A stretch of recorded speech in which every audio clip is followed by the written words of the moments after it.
At 3 a.m., flames swallowed the home of Keanu Reeves's loyal bodyguard. His wife and twin daughters escaped with nothing but the clothes on their backs. Homeless, hopeless, and broken, he thought his world had ended. But what Keanu did the very next day stunned everyone and changed the family's destiny forever. Before we continue this incredible story, let us know where you're watching from. If you enjoy stories like this, subscribe to the channel, because tomorrow we have another inspiring story you won't want to miss. David Morales woke up to something wrong. It wasn't a sound that stirred him or a dream, just an overwhelming feeling in his chest that something wasn't right. A second later, it hit him. The smell. Acrid, sharp, bitter, like burning wires and scorched wood. His eyes snapped open in the darkness of the bedroom. For a moment, there was only stillness. Then the scent thickened. His training kicked in. His body moved before his thoughts caught up. He rolled out of bed, his prosthetic leg clicking softly as it locked into place. 3 years ago, he'd lost the lower part of his leg while serving as a Marine overseas. He never let it slow him down. Not when he worked security in D.C. and not during his current job, protecting one of the most well-known men in the world, Keanu Reeves. "David?" his wife mumbled beside him. Sophia's voice was groggy with sleep. "What is it?" He moved across the hardwood floor, already reaching for the doorknob. "Do you smell that?" Sophia sat up, sniffing the air. She was awake instantly. "Smoke." David opened the bedroom door. A wave of heat hit him so hard he had to take a step back. Down the hallway, the glow of orange flickered against the walls. Smoke curled through the air, rising fast toward the ceiling. He didn't need to check the rest of the house. He knew. The fire had already taken hold. "Sophia," he said, steady and calm, "get the girls, now." Sophia didn't hesitate. She bolted down the hallway toward their daughter's bedroom. The twins, Luna and Stella, were 8 years old, full of questions and boundless energy. They'd fallen asleep earlier with their arms tangled around each other and their stuffed animals. David turned toward the kitchen, limping fast despite the heat radiating through the walls. He had to check the electrical panel. Months ago, he'd noticed flickering lights and some minor sparking. He kept meaning to replace the old circuit box, but there was never quite enough time or money. Now the panel was crackling, glowing with a blue-white light, the plastic around it already melted. Too late. "Daddy," a small voice called, "why is it so hot?" "Luna, baby, it's okay," David shouted back, though his heart was racing. "We're going outside, that's all." He grabbed his phone off the kitchen counter, dialing 911 as he turned back down the hallway. The smoke was thicker now. He covered his mouth with his sleeve. 911, what's your emergency? "House fire," David said. 1247 Larkspur Street, Austin, family of 4 inside. "We're getting out now." "Help is on the way," the dispatcher replied. "Can you reach the exit?" David glanced down the hallway. Flames had started to lick along the baseboard. He saw Sophia carrying Stella, still wrapped in her blanket, her tiny arms clinging to her mother's neck. David didn't wait. He scooped Luna into his arms, holding her tight against his chest. Her hair smelled like strawberries and sleep. She clung to him, confused, still halfway between dream and panic. "Is the house sick, Daddy?" she whispered into his ear. He felt something twist deep in his chest. "Something like that, sweetheart. We just need to step outside for some fresh air, okay?" The front door was ahead, painted blue with a brass knob that was blistering from the heat. Smoke crawled along the ceiling, thick and black now. The fire was everywhere. David took a deep breath, pulled the sleeve of his t-shirt over his hand, and grabbed the doorknob. It burned even through the fabric. He turned the knob, shoved the door open, and cool night air rushed in like a wave of salvation. Behind him, Sophia stepped out with Stella cradled in her arms, her voice calm but urgent. "Don't look back, girls, just look at Mommy. We're going to be okay." They reached the front lawn. feet bare on dew-covered grass. The twins' pajamas clung to them, damp from sweat and smoke. Above them, the sky was dark and full of stars, a cruel contrast to the flickering hell behind them. The flames were visible now, tongues of fire dancing behind the curtains in the kitchen window. The roof above the dining room crackled, buckling inward. Stella squirmed suddenly in Sophia's arms. "Wait, Mr. Buttons, he's still inside." Sophia tightened her grip. "No, baby, we can't go back in." "But he's scared," Stella sobbed, her voice breaking. David knelt in front of his daughter, still holding Luna. "Mr. Buttons is brave, just like you. He told me to keep you safe, okay? That was his mission." Stella's eyes were wide with tears, but she nodded. "Okay, Daddy." In the distance, sirens wailed, growing louder. The first fire truck turned the corner, red lights flashing across the neighbors' windows. People began stepping out of their homes, some in robes, others barefoot, shocked faces lit by the rising glow of the blaze. Firefighters leapt from the truck before it even stopped, racing toward the house. A chief approached, helmet on, eyes scanning quickly. "Everyone out? Any pets?" David stood tall. "Just the four of us. We're okay. No pets." "Good," the chief said, nodding. "You did the right thing getting out fast. This neighborhood's full of old wiring. Happens more than you'd think." For the next hour, David and Sophia stood wrapped in Red Cross blankets, their daughters huddled between them. Flames lit the early morning sky. Smoke curled into the stars like the end of a dream. Neighbors offered words, but David barely heard them. He kept staring at the collapsing roof, the dark silhouettes of furniture they'd chosen together, and the home they'd built, now swallowed by fire. David stood just a little apart from his family, not because he wanted space, but because he couldn't breathe, not from the smoke, but from the weight. The smell of burning wood and plastic still hung in the air, clinging to his skin and clothes. His arms ached from holding Luna, but it was the ache in his heart that left him numb. His fingers gripped his phone. He had to call in, had to let someone know. Tomorrow was a high-lipped day. Keanu had 3 back-to-back meetings, one of them at a downtown conference center. David was supposed to be there by 6:45 a.m., fully briefed, fully armored, fully ready. Now, he had ash on his face and a child asleep in a blanket on the lawn. He called his supervisor, a man named Craig who handled Keanu's personal security detail logistics. It was barely after 6. Craig picked up after 2 rings, his voice groggy. "Yeah, it's Morales. My house burned down." Silence on the other end. Then, "Jesus, my family's safe, but we lost everything. I won't be in today. Probably not tomorrow either." Craig didn't hesitate. "Forget the schedule. I tell Mr. Reeves, take care of your family." David hung up and looked back at what was left of their home. The kitchen window shattered, spraying glass onto the lawn. Inside, flames curled up what was once the ceiling. A firefighter stepped out of the house, shaking his head, walking back toward the trucks. "It's gone," David murmured. Sophia stood beside him now. Her face was pale and streaked with ash. Her robe was singed at the hem. "We built everything in there," she said softly. "Every picture, every drawing, their baby books, the crib we turned into a bookshelf, everything." David slipped his arm around her shoulders, holding her close. He didn't have any answers, not yet. "We'll figure it out." Her voice shook. "Figure out what? Where we're going to sleep tomorrow? How we're going to keep paying for Luna's asthma meds?" "We had $86 in checking, David. 86. He didn't reply. He couldn't. Stella and Luna were curled up together in a blanket on the grass now.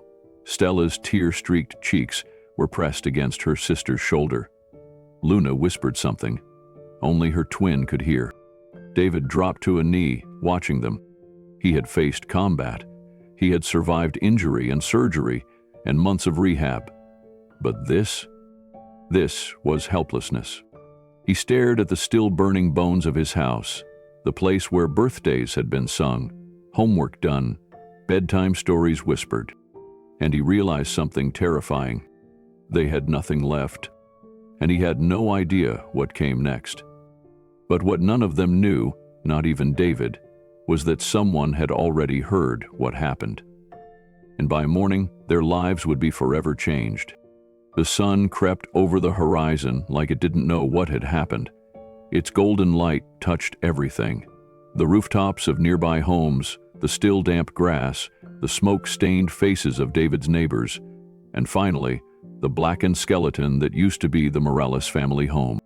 David sat on the curb, Red Cross blanket over his shoulders, boots covered in soot. Luna was asleep in his lap, her face turned into his chest. Stella lay on Sophia's lap nearby, her small body shivering as dawn's chill replaced the heat of the fire.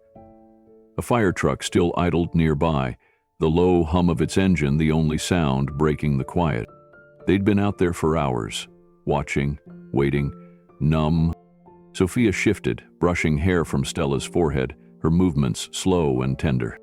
David's phone buzzed in his hand.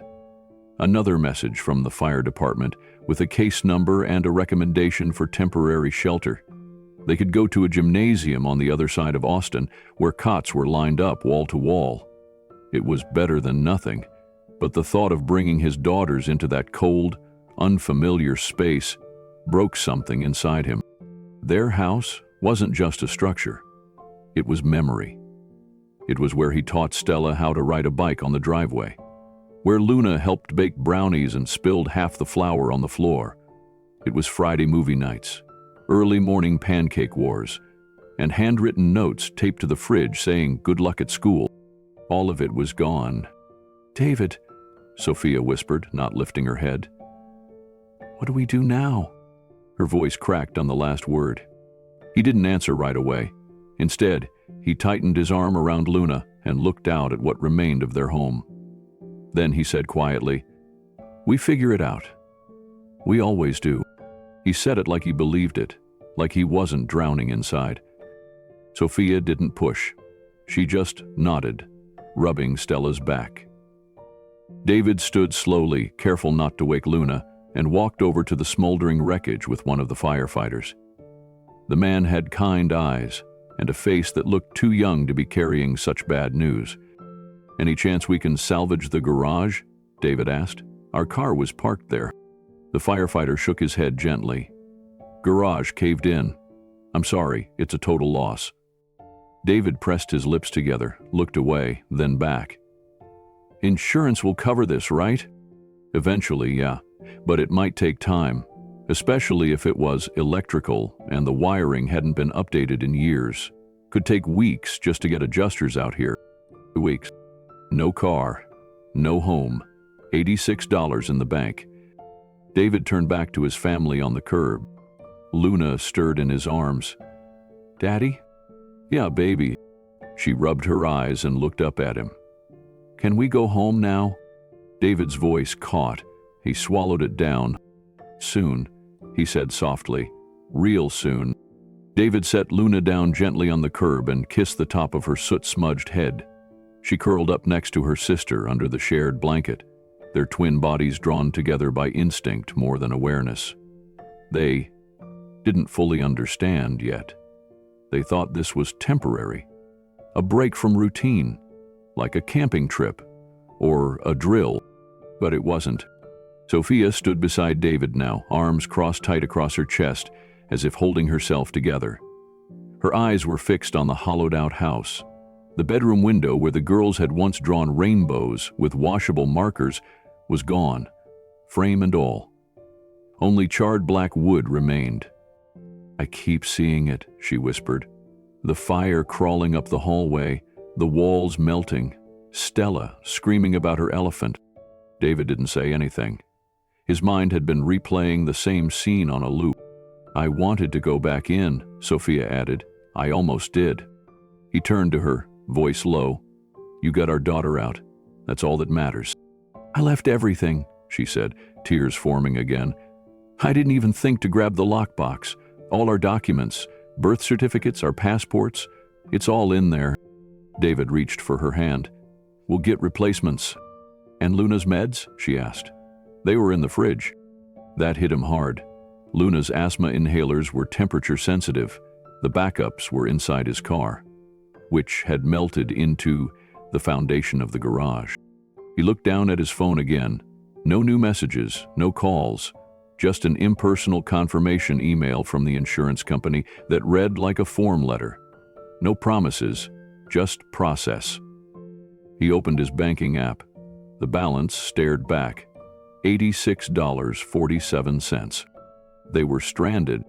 "I have an idea," David said, trying to keep his tone even. "We'll call your sister in Fort Worth. Maybe we can crash there for a couple days until we figure something else out." Sophia hesitated. "She's got 4 kids, 2 bedrooms. It's just temporary. Everything's always just temporary," she said, her voice tight. David looked toward the fire trucks as one of them pulled away. A police officer handed them a small pamphlet with shelter options, local charities, and a 1-800 number printed in bold. But David wasn't a charity case. He was a Marine, a protector, a man who served with dignity and took pride in providing. And yet here he was, a grown man with nowhere to take his wife and daughters after sunrise. Stella opened her eyes and looked up at him. "Daddy, when are we going back inside?" He crouched in front of her and ran his hand over her tangled hair. "Not today, sweetheart." "What are you doing?" "But it's morning." "I know," he said, "but we have a new plan." Luna sat up too, looking concerned. "Is our house sick, Daddy?" David's throat tightened. He forced a smile. "No, baby, it's just resting." Neither child fully understood, but Sophia did, and she saw the cracks in David's mask. The last fire engine pulled away, leaving behind silence and the eerie hum of a new kind of emptiness. The neighbors had mostly gone back inside. A few still peeked through windows, unsure what to say, unsure how to help. Someone had left a tray of warm muffins by the curb. David hadn't noticed who. He couldn't focus on kindness yet, not while his brain was running scenarios like a combat drill. Sophia called her sister, then her cousin. No answer. It was still too early, or maybe too overwhelming. David stood near what used to be their front steps. The fire captain had told him to be careful walking around. Unstable beams, hidden nails, possible collapse. But he had to look. He stepped over charred remains, each one a memory. The twisted frame of Luna's tricycle. A melted toaster that once burned Sophia's morning bagels. A warped metal photo frame half buried in ash. He picked it up and brushed off the soot. Inside was a picture from 4 years ago. Him in his uniform, Sophia kissing his cheek, the girls in matching yellow dresses reaching for his medals. He stared at it for a long time. The photo had somehow survived. The glass was gone, edges burned, but the image remained, like it was clinging to life. Sophia approached quietly and knelt beside him. "Is that?" He nodded, then handed it to her. She didn't speak. She just held it, tears sliding down her cheeks, hands trembling. "We'll keep it," she finally whispered. "Even if it's the only thing we keep." They walked back to the curb. David sat down beside his daughters and Sophia joined them, placing the photo frame gently between the girls like it was a sacred object. Stella touched it softly. "Is that us?" "Yeah," David said. "That's you and Luna, from before." "I look like a banana," Luna mumbled, frowning at the yellow dress. David chuckled, despite everything. "The cutest banana I ever saw." Stella smiled for the first time since the fire. It only lasted a second. Then Luna coughed, a small dry cough that reminded David of what hadn't been salvaged. Her inhalers, the insurance wouldn't replace them immediately, and the nearest pharmacy wasn't open for another 4 hours. David stood. Sophia looked up at him. "Where are you going?" "I need to make a call," he said, already walking toward the sidewalk. And Charles together. "As to who?" He didn't answer right away. Then he stopped and turned. "To my supervisor." Sophia's brow furrowed.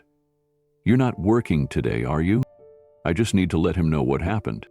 What he didn't say out loud: I need to tell Keanu I can't protect him today, not while I'm failing to protect my own family. He tapped the number and put the phone to his ear. Somewhere deep down, he hoped Keanu wouldn't pick up. Because this was the first time in his life David Morales had no plan, and he didn't know what to do next. The shelter was in a converted middle school gym, its bleachers folded in, basketball hoops still hanging like forgotten ghosts. The floor echoed with every step, and the fluorescent lights above hummed constantly, never quite settling into silence. David carried Stella, while Sophia led Luna by the hand. The twins wore oversized sweatshirts with faded, cartoon prints, donated items pulled from a community box. Their jeans were too long and kept slipping under their sneakers. It made walking awkward.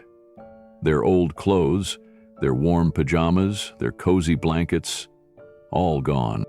A volunteer handed David a clipboard and he filled out forms with a borrowed pen.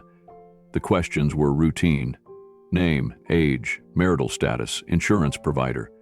But they felt heavier than usual. He couldn't even remember his own zip code for a moment. The pen shook in his fingers. The woman at the desk, kind but overworked, gave them 2 cots pushed together near the back wall. Thin foam pads, 2 gray blankets. That was it. They tried anything else, and it would have ended badly. Sophia exhaled as she lowered herself onto one of the cots. It's better than the sidewalk. David nodded but said nothing. Across the gym, a child cried.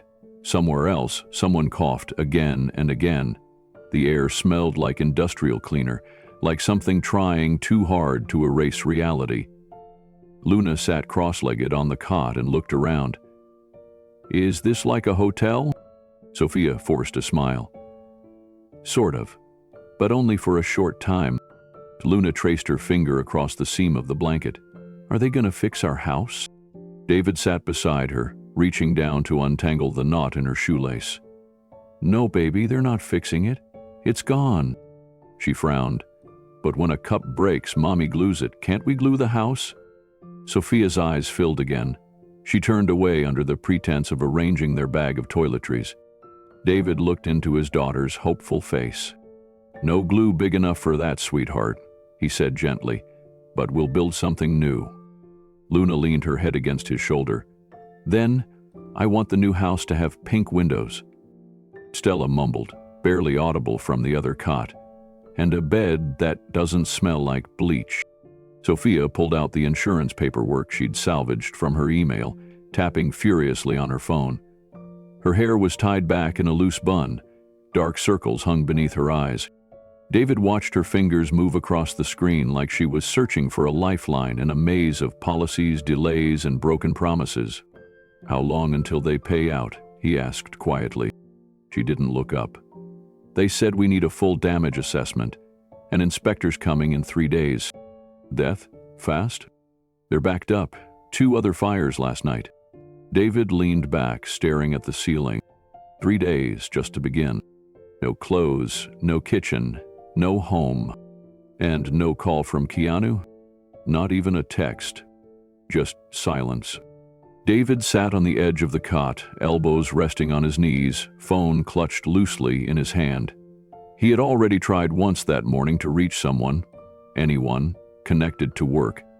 He knew Keanu had a packed schedule, appearances and meetings lined up, but still, he had to let them know. He had to explain. He dialed Keanu's assistant directly. The phone rang 3 times before switching to voicemail.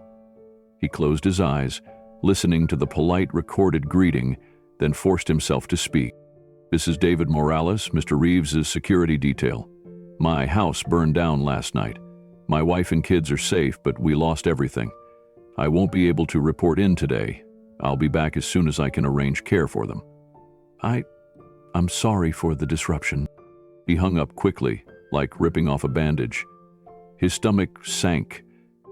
Sophia looked up from the pile of insurance forms spread across her lap. Did they answer? No, left a message. She pressed her lips together, eyes scanning the papers without really reading.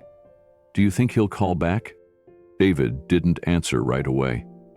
For 3 years he had given everything. Long hours, canceled holidays, standing watch in hotel hallways until dawn. His loyalty had been steady, unquestioned. Now, when he needed just a sliver of that loyalty returned, he wasn't sure what to expect. "I don't know," he finally said. Luna tugged at his arm. She sat curled up beside him, her sweatshirt sleeve dangling past her hand. "Daddy, when do we go home?" He swallowed. "We can't go home, Luna." Her brows knitted together. "But you said we'd build a new house. Can't we go back and fix it until then?" Sophia set down the papers.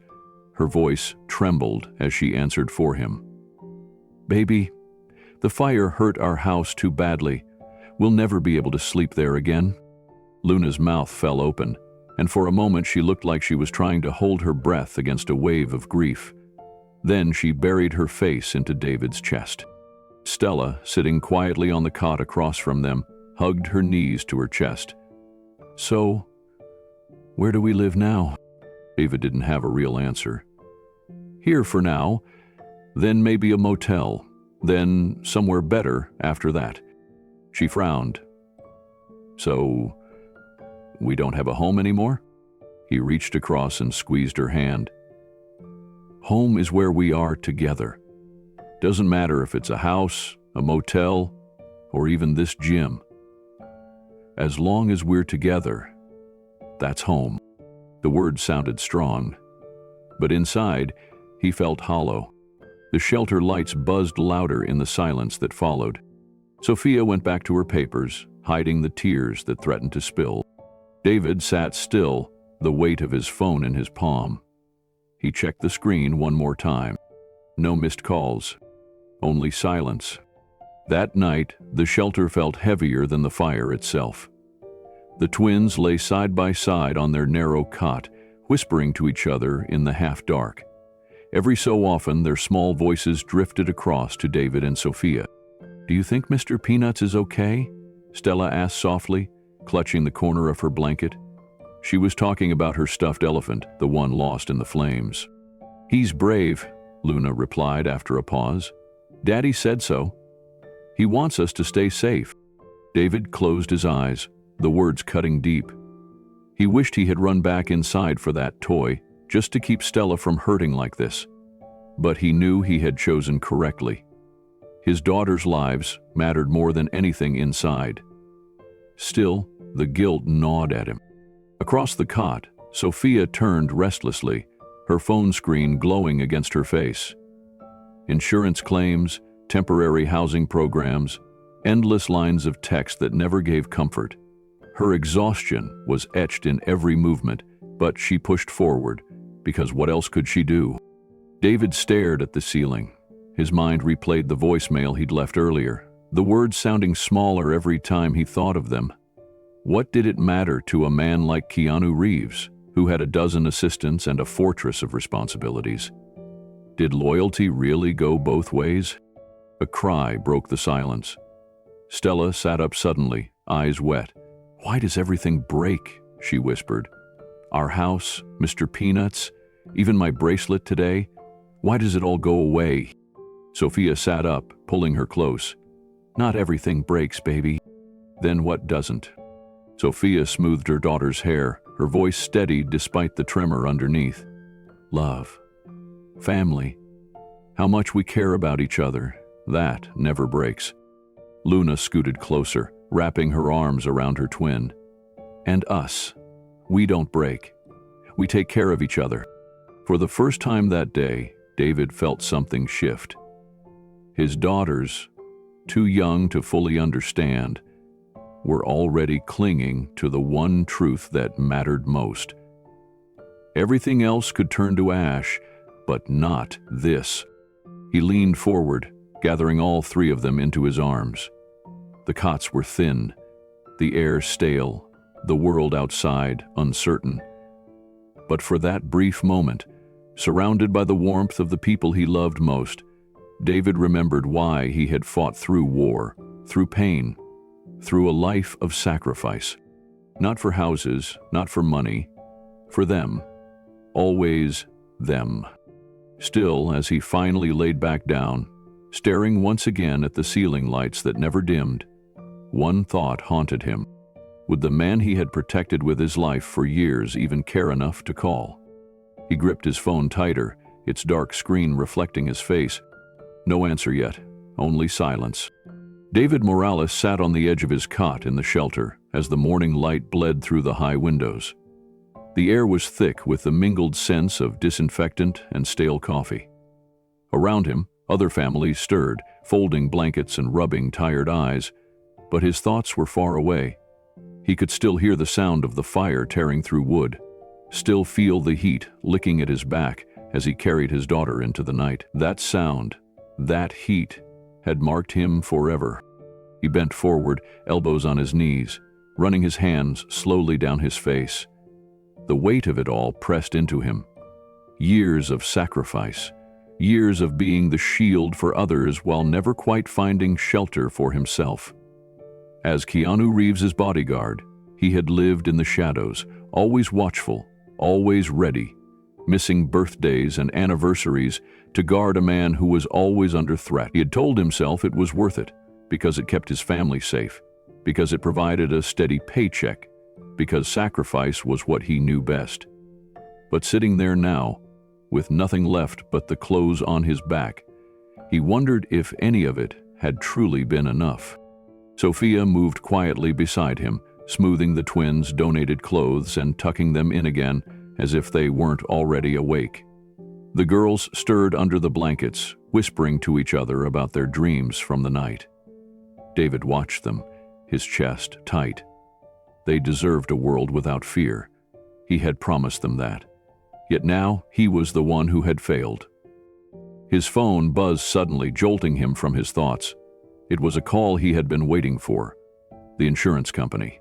He answered quickly, voice steady though his hands trembled. The adjuster's words came cold and clinical. Total loss, demolition required. Policy would cover part of it, but not enough. There would be deductions, waiting periods, investigations. 60 to 90 days before funds were released if everything went smoothly. 90 days. He closed his eyes. 3 months of living like this? 3 months of relying on strangers and handouts? 3 months of telling his daughters that things would get better, while knowing he could not make them so. "Thank you," he muttered into the phone before hanging up. It was all he could manage, though gratitude was the furthest thing from what he felt. Sophia studied his face as he set the phone down.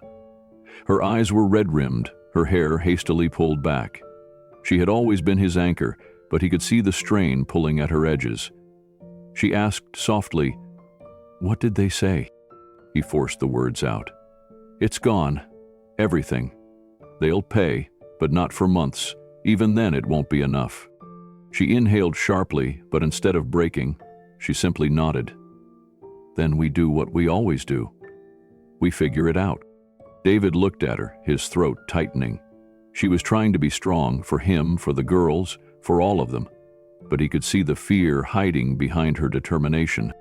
Across the room, Luna twirled in an oversized donated shirt, giggling as the fabric flared like a princess gown. Stella clapped and declared it magic, insisting it was part of their castle. They played as though nothing had changed, as though imagination could rebuild walls and mend broken hearts. David's eyes stung. Their resilience was both beautiful and heartbreaking. He had fought wars, faced down danger, stood his ground against men with weapons in their hands. But this, watching his daughters build castles out of scraps, was a battle that pierced him deeper than any wound he had ever carried. David stepped outside the shelter to catch his breath, but even the fresh morning air felt heavy. The building behind him buzzed with quiet chaos. Crying babies, coughing elders, and the low murmur of volunteers trying to bring some order to the day. He leaned against a brick wall, closed his eyes, and let the early sun fall on his face. His body ached, not just from the rough cot or the trauma of the fire, but from years of putting everyone else first. He reached for his phone again. The screen was smudged, slightly cracked, but it still worked. He scrolled to a name that had long felt like a lifeline. Keanu's assistant, Rachel. She had always been polite, prompt, and organized. He clicked call and waited. No answer. He left another voicemail. "Hey Rachel, it's David. I wanted to let you know I won't be able to report today. Our house burned down last night. Everyone's safe. We're staying at the shelter downtown. I'm trying to figure things out. Tell Keanu I'm sorry for the short notice. I'll be back as soon as I can. Thank you." He hung up slowly and stared at the phone. No reply from the first message either. A voice inside him whispered, "Maybe they don't care. Maybe when you're not standing in front of the threat, you disappear." But he shook the thought off. That wasn't fair. Keanu had always treated him with respect, never like just a hired shield. There was a memory that stayed with David, one he held on to now like a thread in the dark. It had been a few years ago. Luna was in the hospital with pneumonia. David had shown up to work anyway, pale and silent, stationed at the side of a film set. Keanu had noticed. He walked over quietly and said, "You shouldn't be here." David replied, "I go where the job is." Keanu looked at him, not as a star, not as a boss, but as a father. "Go to her. Your daughter needs you. I've got 10 guys watching me. I only need one man to be where he's needed most. That's you." David had left that day, no questions asked, no penalty. Just a quiet nod from a man who understood what mattered most. Remembering that now gave David just enough hope to breathe deeper. But back inside, the pressure mounted. Sophia was hunched over the shelter's communal table, surrounded by stacks of forms, insurance claims, Red Cross assistance, temporary housing applications. Her hands trembled slightly as she wrote. David touched her shoulder. She didn't flinch, but her smile was thin. "I'm trying to get through these before they run out of printer ink again," she said, her voice hoarse from fatigue. "You shouldn't have to do all this alone," he replied. She looked at him, eyes filled with quiet exhaustion. "We're not alone. Not yet." He nodded, but he couldn't shake the feeling that they were standing at the edge of something deeper than poverty, something that threatened to break his spirit more than any war ever had. That afternoon, the insurance agent finally called back. David stepped into a hallway near the back of the shelter where the peeling paint and humming vending machine offered a bit of privacy. His hand gripped the phone tightly, like he could hold the world together with one fist. "I won't sugarcoat it, Mr. Morales," the agent began. "It's a total loss. The structure's condemned. We'll move forward with the claim, but given the age of the home and your current policy, the payout won't cover full replacement." David swallowed hard. "How much?" The number landed like a punch. Not even enough for a down payment on something new? Maybe a used trailer? And it could take weeks. "Thanks," he muttered and hung up. For a moment he stared at the wall, the paint cracked in curling flakes. He touched the pocket where he used to carry his sidearm in the service. There had been comfort in knowing he could protect, solve, act. Now there was nothing to draw, no enemy to face, just slow bureaucracy and a family slipping through the cracks. When he returned, Sophia didn't ask what the agent said. She could read it on his face. They sat quietly while the twins played nearby. Luna had taken a large box someone had donated and turned it into a magic carriage.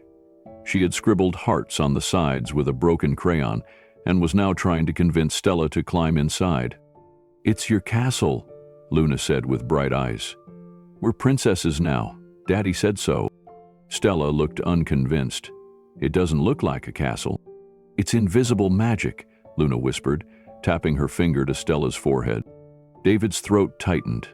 His daughters didn't understand they were homeless, that they'd be sleeping in a room full of strangers tonight, that there was no playroom, no backyard, no bedtime story in a room painted soft lavender. But there was a lot. They didn't know that when they asked to go home, there was no home left. He forced a smile. "Your castle looks strong," he said. Luna beamed. "You can visit, Daddy, but only if you bring tea." The twins giggled and huddled under a thin blanket, turning the box into a fortress of imagination. It was beautiful, and it broke David's heart. Sophia leaned into his shoulder, whispering, "They're trying to stay strong. For us." He nodded, eyes fixed on the box. The weight of fatherhood wasn't in the lifting. It was in moments like this, watching your kids pretend the world was okay because they needed you to pretend first. That night, as the lights dimmed in the shelter and distant coughing echoed through the room, David lay awake between his daughters, one on each arm. He didn't know how they'd make it, but he knew one thing: he had to. The morning started like the last three. Fluorescent lights hummed above cracked ceiling panels. The sharp scent of disinfectant clung to everything. David rose before dawn and helped distribute breakfast trays: cold cereal, bruised bananas, and lukewarm coffee in styrofoam cups. Sophia was still asleep, her arm curled protectively around Stella. Luna stirred when he kissed her forehead. After breakfast, David sat by the front table, flipping through job listings on an old public laptop. Nothing fit. Not with his leg, not with his background. His mind drifted again to the insurance call. The small payout wouldn't arrive for weeks.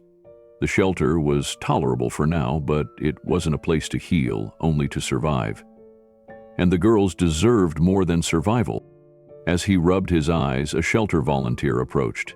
She was a quiet woman in her late 60s who reminded him of a retired schoolteacher. She held something in her hand. "Mr. Morales?"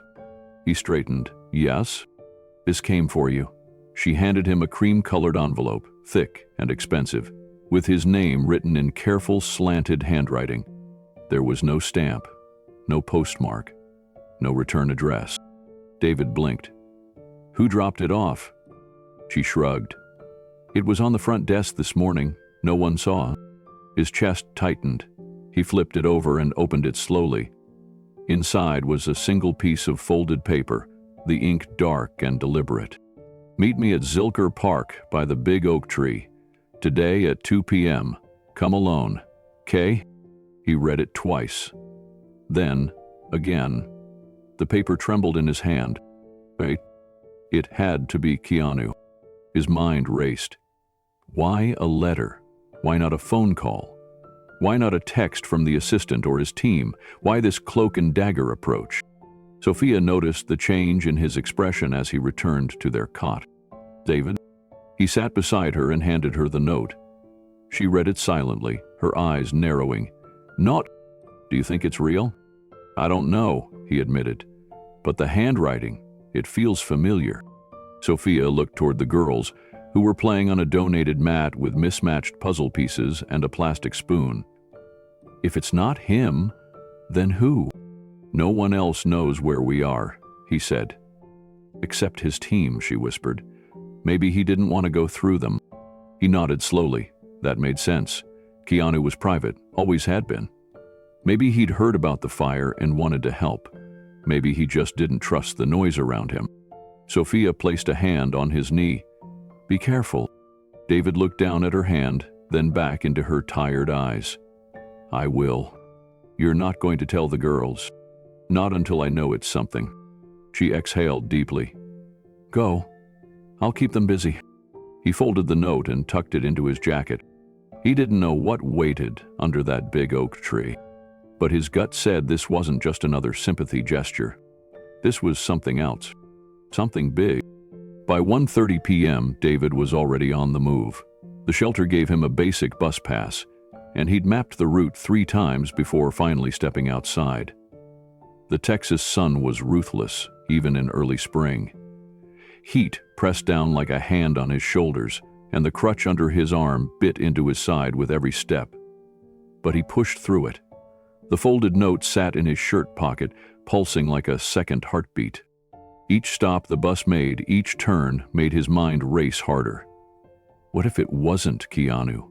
What if someone had followed them from the news or the fire report and wanted something? David had worked security long enough to know how bad things could happen fast. But still, the way the letter was written, minimal, specific, clean. It was Keanu's way. He never over-explained. He never liked to draw attention. David had seen him slip through crowds without a single word and then show up at a children's hospital with a quiet smile and no cameras. That kind of man didn't broadcast. Zilker Park spread wide under the blue sky as David stepped off the bus. He knew this place well. He used to bring Sophia here before the twins were born, back when life had space for quiet Sunday walks and dog watching. He made his way slowly down the gravel path, the crunch underfoot reminding him of drills during his Marine days. His leg throbbed with each step, a dull ache where the prosthetic met scar tissue. But he focused on the tree.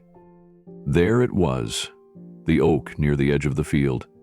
The one shaped like a lightning bolt had twisted through it years ago.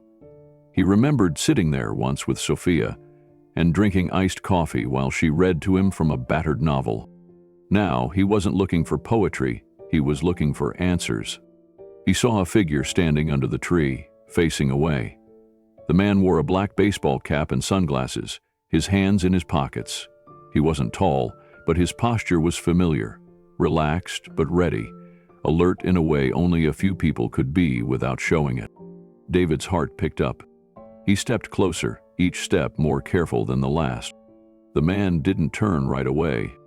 Only when David was 5 feet away did the figure slowly remove his sunglasses. And there he was, Keanu Reeves. Not in a suit, not surrounded by assistants, just a man in jeans and a black t-shirt with wear around the collar. David stopped cold. He hadn't seen him in person in nearly 3 weeks. His last shift had been uneventful, a press event, quiet, routine. Now here they were, in a park, under a tree. No cameras, no press, no handlers. Just Keanu. Keanu looked at him for a long moment, then nodded once. "Hey, David," he said softly. David didn't speak. His throat locked. Instead, he waited, because something was coming. And it wasn't just sympathy. It was a turning point. David finally took a step forward, steadying himself against the trunk of the old oak. Keanu motioned for him to sit down on the bench nearby. No small talk, no forced smile, just silence between two men who had been through too much and said too little. "I heard about the fire," Keanu said quietly, his voice low and sincere. "I didn't hear it from the press. I heard it from someone I trust." David kept his gaze on the grass. "I tried calling, left a voicemail with your assistant." Keanu gave a small nod. "I know. I didn't get it until this morning. I've been off-grid for a few days, doing some writing in Joshua Tree. No service." He paused. "I'm sorry." David didn't know what to say to that. His fingers tightened on the edge of the bench. "We lost everything, man. The girls, Sophia, they're trying to stay strong, but they don't understand. They keep asking when we're going back home." Keanu looked down at the dirt, then back at David with quiet intensity. "That's why I asked you to come. I didn't want to send a message or have someone else talk to you. This needed to be face to face." He reached into his jacket and pulled out a second envelope, larger than the first. He handed it to David without a word. David stared at it, heart pounding. The envelope was thick, heavy. He opened the flap and pulled out a folded letter, a check, and a printed contract with a logo he didn't recognize. The check made his hands tremble. 6 figures. Enough to replace the house, and more. But it was the contract that confused him. "Read the name at the top," Keanu said gently. David looked closer. "Starlight Group? Housing Initiative? It's a non-profit I started a few years ago. Quietly, for veterans and emergency relief, mostly through proxies. I never wanted the attention, but I made sure the fund had enough to help someone who needed it. Someone like you." David blinked hard, trying to focus through the shock. You planned this?" Keanu shook his head. "No, but I planned for it. Because I've seen too many good men fall through the cracks. You've protected me for years. Took a bullet for me in Berlin. Missed Luna's birthday because of a last-minute shoot. I never forgot." David swallowed, his throat dry. "I never expected this." "I know," Keanu said. "That's why it matters." Silence fell again. This time, it felt warm, grateful. David stared at the check, then at the contract, but more than anything, he stared at the man beside him, the actor, the client, the friend. And for the first time since the fire, something inside him began to settle, not because the money fixed everything, but because someone saw him, really saw him, and answered. David drove the borrowed car slowly down the winding road that led into Zilker Park. The tires crackled over gravel as he approached the spot Keanu had written in the letter, the big oak tree near the west side of the park, the one that overlooked the open meadow where kids usually played soccer and dogs chased frisbees. But this morning, it was quiet. The sun hadn't reached its full height yet, and the long shadows made the park feel almost sacred. He parked beneath a patch of trees and stepped out, tucking the envelope Keanu had given him deep into his jacket. His hands still felt shaky. He didn't know what to expect next. A follow-up call from a lawyer, a document courier, or worse, reporters waiting to pounce if someone had leaked the story. But there was no one. No cameras. No assistants. Just a man sitting alone on a bench in jeans and a faded black t-shirt, elbows on knees, staring out across the field. Keanu. David's feet moved almost automatically toward him, but his mind struggled to catch up. This was the same man he'd guarded through riots in Paris, late-night fan swarms in Tokyo, and wild press scrums in Toronto. But right now, Keanu looked like any other man, wrestling with something private, something human. When David approached, Keanu looked up and offered a soft smile. "Thanks for coming." David nodded, still unsure what to say. Keanu scooted over and gestured to the empty half of the bench. "Sit down, man, please."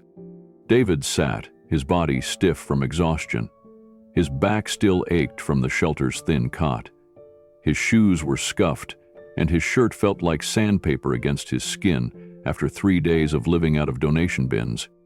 "You look tired," Keanu said gently. "I am." They sat in silence for a moment. The wind rustled the leaves overhead. A few early joggers passed by on the far trail, oblivious to the significance of what was happening under that tree. Keanu finally turned toward him. "Stop trying to handle this alone." David exhaled, a mix of frustration and disbelief. "What else am I supposed to do? I've got 2 kids who don't know they're homeless yet, a wife who won't stop pretending we're fine, and I've been living my whole adult life making sure you were safe. That's my job." Keanu shook his head. "Your job was never to destroy yourself for me." David looked down. "Feels like that's what it took sometimes." "I know," Keanu said. "That's why I asked you to come. This isn't charity. This is me doing what I should have done a long time ago." He let that sink in before continuing. "Tell me about the girls. How are Luna and Stella holding up?" David cracked a weary smile. "Luna wants to be an astronaut. She keeps saying our house exploded like a rocket launch. Stella wants to design houses that can fly so fires can't catch them," he chuckled softly. "They're surviving better than we are." Keanu leaned back, eyes softening as he imagined the girls. "You told me once," he said slowly, "that Luna had pneumonia when she was 4. You flew back early from a job in Germany to sit in that hospital with her." David nodded, surprised he remembered. "Yeah, the doctor said if we'd waited any longer, it could have gone very differently. You let me leave without hesitation. Didn't even ask when I'd be back." "Because I saw it in your eyes," Keanu replied. "You weren't a bodyguard in that moment. You were a dad. That's sacred." Those words caught David off guard. For years, he'd prided himself on being stoic, on never making his problems Keanu's problems. And yet, here Keanu was, remembering a small moment, giving it weight. Keanu glanced at the tree branches above them, then back at David. "I'm not just here to check in," he said. "I've been thinking about this for a while. You've protected my life, my peace, and my privacy for more than a decade. And I don't want to repay you with just a check or a hotel voucher." David blinked. Then, "What are you saying?"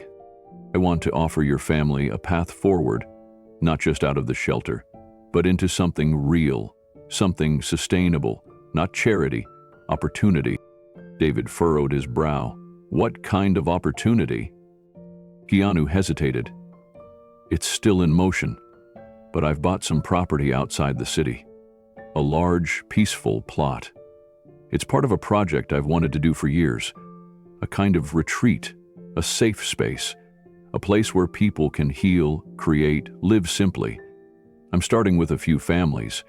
You'd be one of the first." David stared at him. "You want us to move there? Live there?" "I want you to help build it," Keanu clarified. "Not just with your hands, but with your heart. You know how to lead. You've seen me at my worst and still stood by me. I trust you. I want your family to help shape what this place becomes." David looked out at the park. The thought was almost too much to grasp. "You're talking about a fresh start?" Keanu nodded. "Yes, and not just a temporary fix. A real beginning." David's throat tightened. "What about my job?" "We'll figure it out," Keanu said.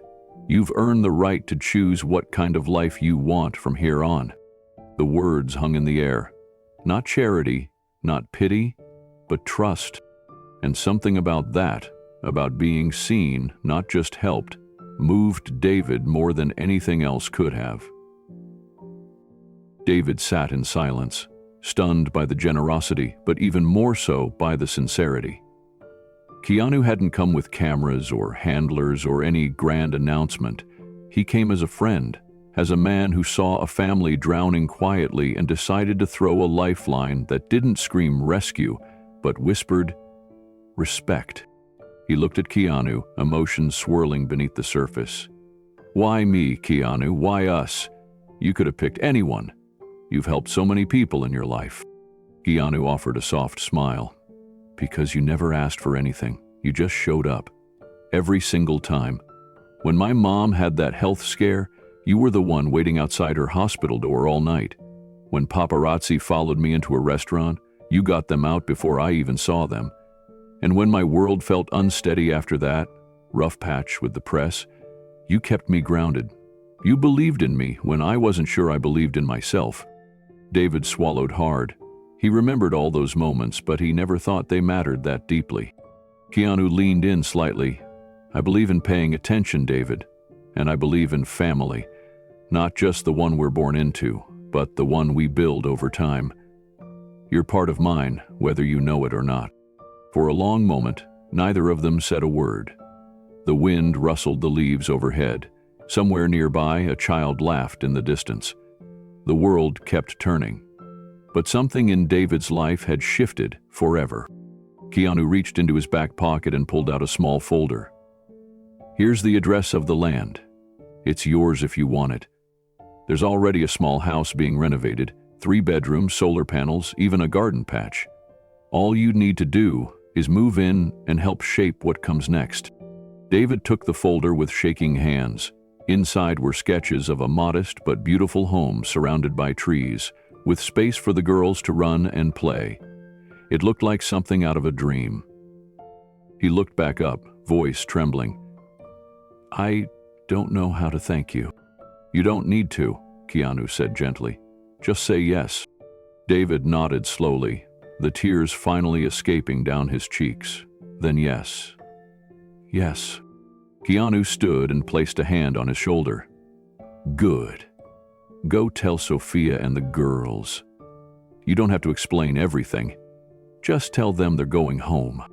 David stood too, the weight in his chest lifting for the first time in days. As they walked side by side through the park, the sun broke through the trees, casting long golden beams across the path ahead.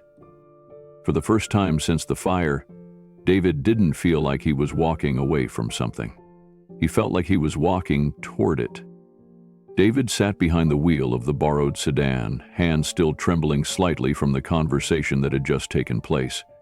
The parking lot at Zilker Park had emptied out, leaving behind only rustling leaves and the distant sound of kids playing. But his mind was no longer in the present. It was racing ahead, churning with questions, doubts, hopes he didn't dare name out loud.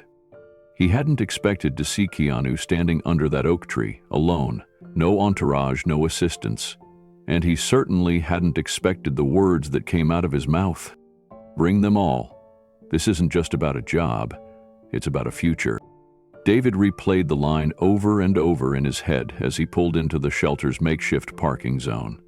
The building looked even smaller now, even colder. It was barely home, a limbo for families like his who had nowhere else to turn. He stepped inside to find Luna and Stella drawing with broken crayons on a sheet of cardboard. They had made a game of it, pretending the cardboard was the floor plan for a magic castle. Stella was assigning each crayon color to a room. The pink crayon was the throne room, the blue one the library of dreams. Luna held up her sketch of a bedroom, floating in the clouds, her tiny voice filled with pride. Sophia sat in a corner nearby, balancing a styrofoam coffee cup on her knee while sorting through another pile of paperwork. Her eyes were ringed with exhaustion. She didn't look up until she heard David's footstep. He bent down next to her, quietly, carefully. "I met him," he said. Sophia's eyes snapped to his. "Keanu?" David nodded once. He was the one who left the note. She looked over his face, searching for something. Relief, maybe. Or answers. "And?" "He wants to meet again," David said. "Tomorrow." Sophia leaned back against the thin cushion of the cot. "Did he say why?" David hesitated. He said, "This isn't just about a job. It's about a future." Sophia let the word settle in the air, but her jaw tensed. "David, you know how this goes. People say kind things in hard moments. Doesn't mean they know what to do next." "I know," he whispered. But this felt different. He looked at me like he already had a plan. He asked about the girls. He remembered Luna wanted to be an astronaut and Stella's flying houses.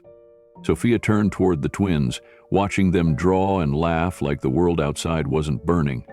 She swallowed hard. "Do you think it's real?" she asked. David didn't answer right away, but in his chest, something he hadn't felt in days stirred. Something warmer than panic, stronger than doubt. "I don't know what it is," he said, "but I think we have to find out."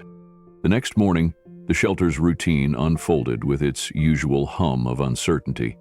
Parents juggled children in forms. Volunteers passed out cereal in paper bowls. The scent of powdered milk and antiseptic hung in the air. But for David, everything felt oddly suspended, as if time were holding its breath.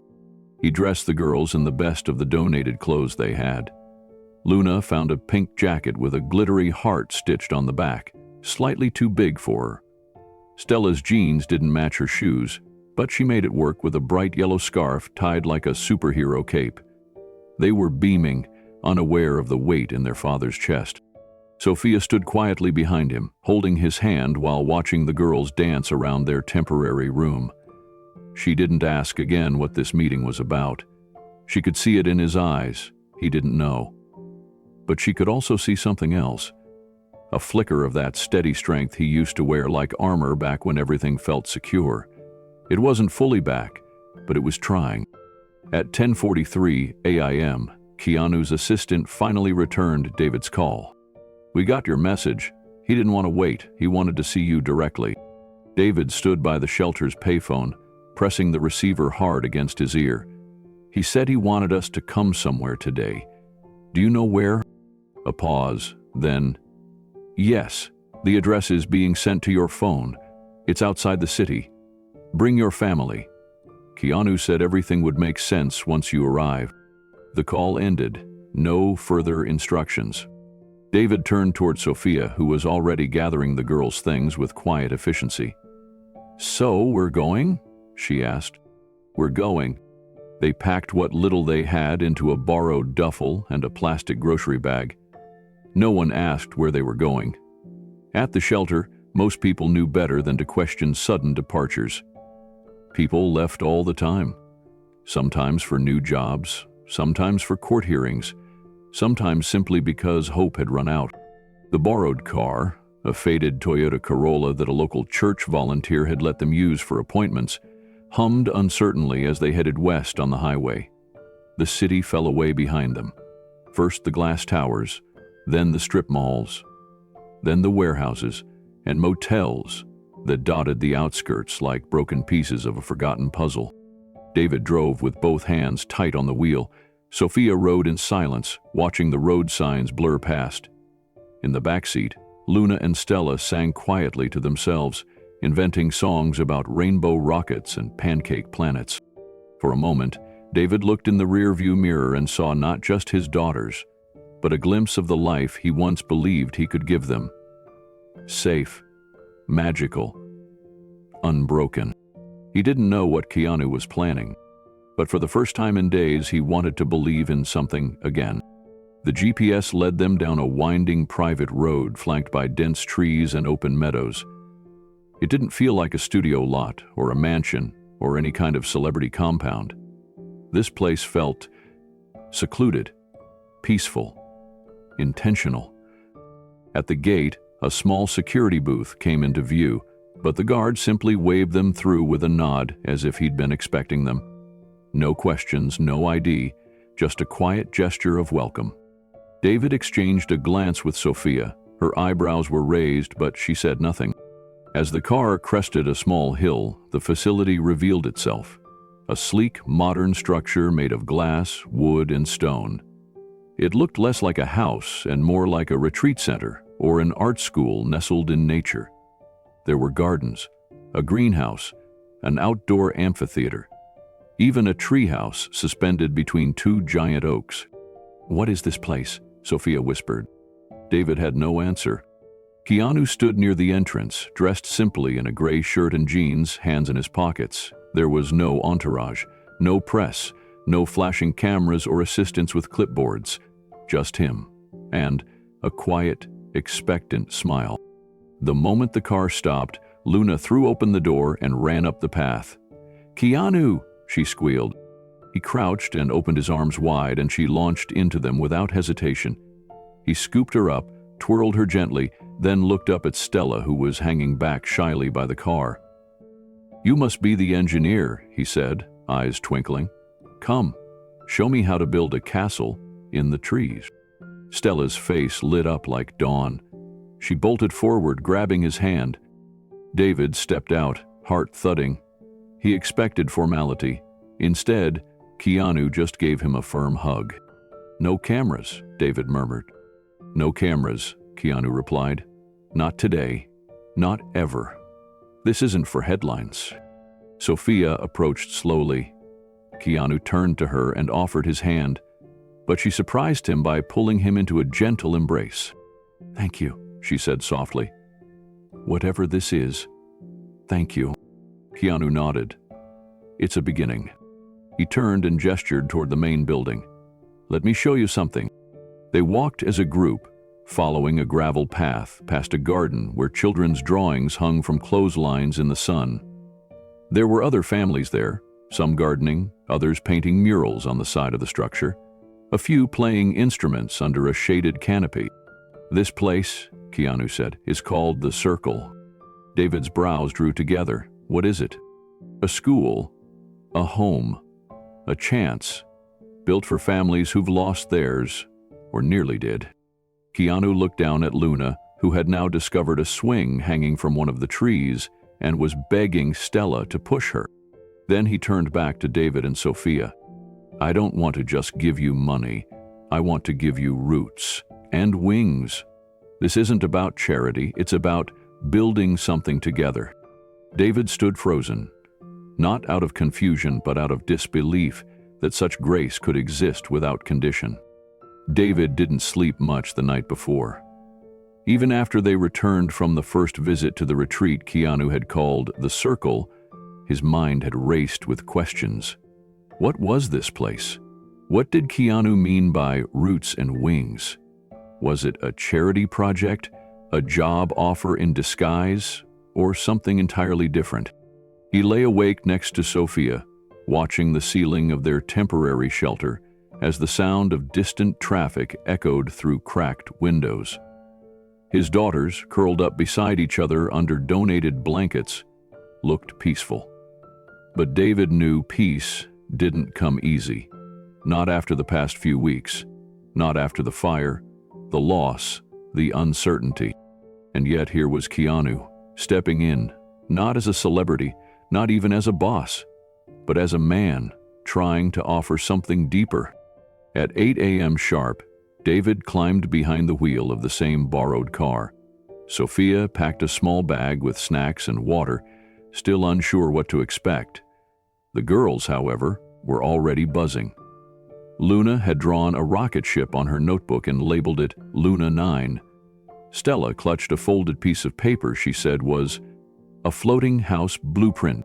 The GPS route led them past the outer edges of Los Angeles, away from busy freeways and into rolling terrain peppered with wild sage and morning fog. The private complex was nestled between two hills, accessible only by a winding, secured road. At the front gate, a uniformed guard stepped out of a booth, glanced at the car's plate, then smiled and said, "Mr. Reeves is expecting you." The gate opened without further questions. As they entered, a sense of calm settled over the car. The trees whispered above them, birds flitted across wooden fencing, and hidden speakers played soft instrumental music that filled the winding drive. The facility slowly came into view, modern but not cold. Structures were made of warm cedar, floor-to-ceiling glass, and eco-conscious materials. Solar panels lined rooftops. Lush gardens and quiet water features framed walkways like art. Once they parked, Keanu was already waiting at the entrance. He knelt the moment the girls jumped out of the car. "Hey, explorers," he said gently, as Luna ran to show him her drawing. "This one's going to Mars," she declared proudly. Keanu examined the crude sketch with exaggerated seriousness. "I hope you remember me when you're famous." Stella approached more quietly, offering her folded paper with both hands. "It's a house that flies with solar wings," she said shyly. Keanu unfolded it slowly, studied the lines, then looked up at her. "That's brilliant. Did you know we're working on something kind of like this here?" Her eyes widened. "You are?" He nodded. "I'll show you." As the family followed him inside, the space opened into a breathtaking atrium lined with trees and filled with natural light. Glass panels showcased a laboratory beyond, where people of all ages in white coats and jeans collaborated over strange devices and futuristic models. Sophia reached for David's hand. Her fingers were trembling. "This doesn't feel like a charity," she whispered. David nodded. "It feels like something else, something real." Keanu turned back and smiled. "Welcome to the heart of the Circle." The final room took their breath away. It wasn't flashy, just a quiet space with floor-to-ceiling windows overlooking a garden. Keanu sat with the twins, helping them build a cardboard model of a spaceship. David watched in silence, not as a bodyguard, not as a skeptic, but as a father. For the first time since the fire, he saw light in his daughter's eyes that wasn't forced. Keanu looked up at him and said, "This is only the beginning." David swallowed hard. For once, he believed him, and for the first time in weeks, hope didn't feel like a lie. The conference room was nothing like the polished corporate spaces David had seen in his past work. This one had soft lighting, exposed beams, and a long, reclaimed wood table surrounded by mismatched chairs that gave it a home-like feel. A pitcher of water and a bowl of fruit sat in the center. It felt intentional, like every part of this place was meant to put people at ease. Sophia sat beside David, holding Luna's hand. Stella leaned against his shoulder, still clutching the folded spaceship blueprint Keanu had helped her design earlier. Keanu entered quietly, a folder under his arm. No assistants, no entourage. He nodded at them, then pulled out a chair across the table and sat down slowly. "I know this has all moved fast," he said, his voice calm, "but there's a reason." David shifted slightly. "That envelope, the park, this facility, it's a lot to process." "I get that," Keanu replied. "But I didn't want to make this public. What I'm about to share is something we've kept quiet on purpose, because it's not about me. It's about something bigger." He opened the folder and slid a set of architectural drawings across the table. Color-coded renderings of small, hexagonal homes surrounded by green walkways, gardens, and community centers. They looked futuristic and humble at the same time. On the top, in clean letters, was the name: Project Haven. "It started as a dream," Keanu said. "After seeing too many families lose everything and be left with nothing but promises, I wanted to help build something lasting. Not just temporary shelters, but homes. Strong ones, smart ones. The kind that could survive fires, floods, even earthquakes. But more than that, I wanted to build a community." Sophia leaned forward, scanning the drawings. "Are these real homes?" "They're prototypes," Keanu said.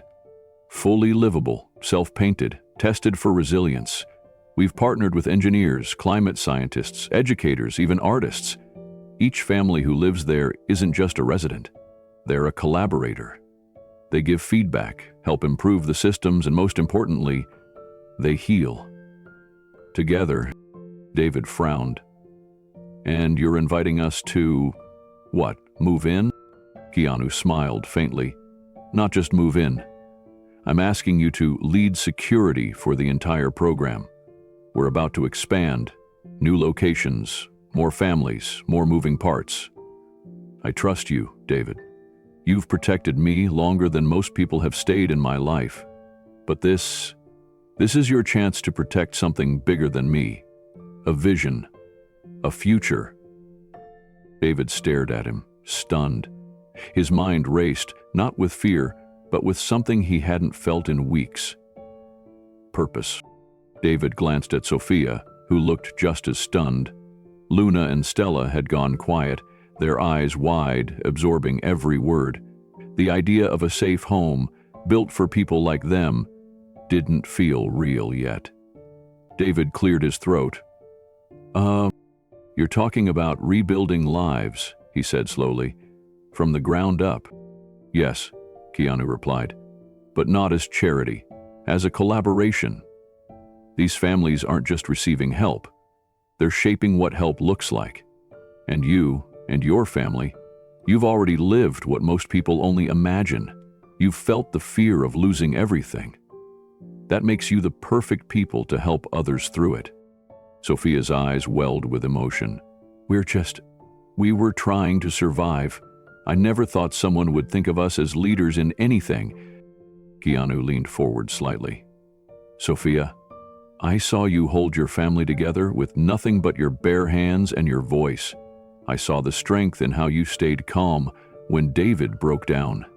That's leadership. That's exactly what this community needs. Real people who've lived through the fire and still choose to love." David looked down at the floor, his jaw clenched. "I've always been the guy in the shadows, keeping people safe so they can shine. I'm not sure I know how to be anything else." Keanu's voice softened. "You'd still be doing that, but now the people you're protecting are the ones who were never given a chance to shine. You'd be helping build the structure that lets them finally breathe again." He reached into the folder again and handed David a second page. It listed responsibilities: security assessments, emergency planning, training community members in basic self-defense, coordinating with ONSEC responders. Next to that was a photo of the first Project Haven site, 20 modular homes nestled in the desert foothills, powered by solar panels and rain capture systems. "The team," Keanu continued. "You wouldn't be alone. You'd have backup, resources, input, but we need someone who understands what it means to truly protect, not just physically, but emotionally. Someone who won't treat these families like statistics." David's throat tightened. His hand gripped the paper loosely. This was more than a job. It was a complete redefinition of his worth. After months of feeling like he'd failed his wife, his kids, his own dignity, someone was asking him to stand tall again. For something sacred. Luna leaned over and whispered, "Daddy, does this mean we get to help other kids too?" David looked at her, then back at Keanu, who nodded. "If you say yes," Keanu said, "you'll be part of something that changes lives forever." David folded the papers gently and set them on the table, his fingers trembling slightly. For a long moment he said nothing. The room was still. Then he looked up. "Weigh us," he asked quietly. "Out of everyone you could have chosen." "Why my family?" Keanu didn't hesitate. "Because I've watched you do the right thing, even when no one was watching. You've protected me without applause. You showed your daughters what sacrifice looks like. Now it's time they see what hope looks like, too." David turned to Sophia, who nodded slowly, tears in her eyes. "Let's build something better," she whispered. He looked at Luna and Stella, who were holding hands, eyes shining. David exhaled. Then, "We're in." A slow smile spread across Keanu's face. Not relief, not triumph, but something deeper. Gratitude. "Welcome to Project Haven," he said. "Let's change the world together." And in that moment, something shifted. David didn't feel like a broken man anymore.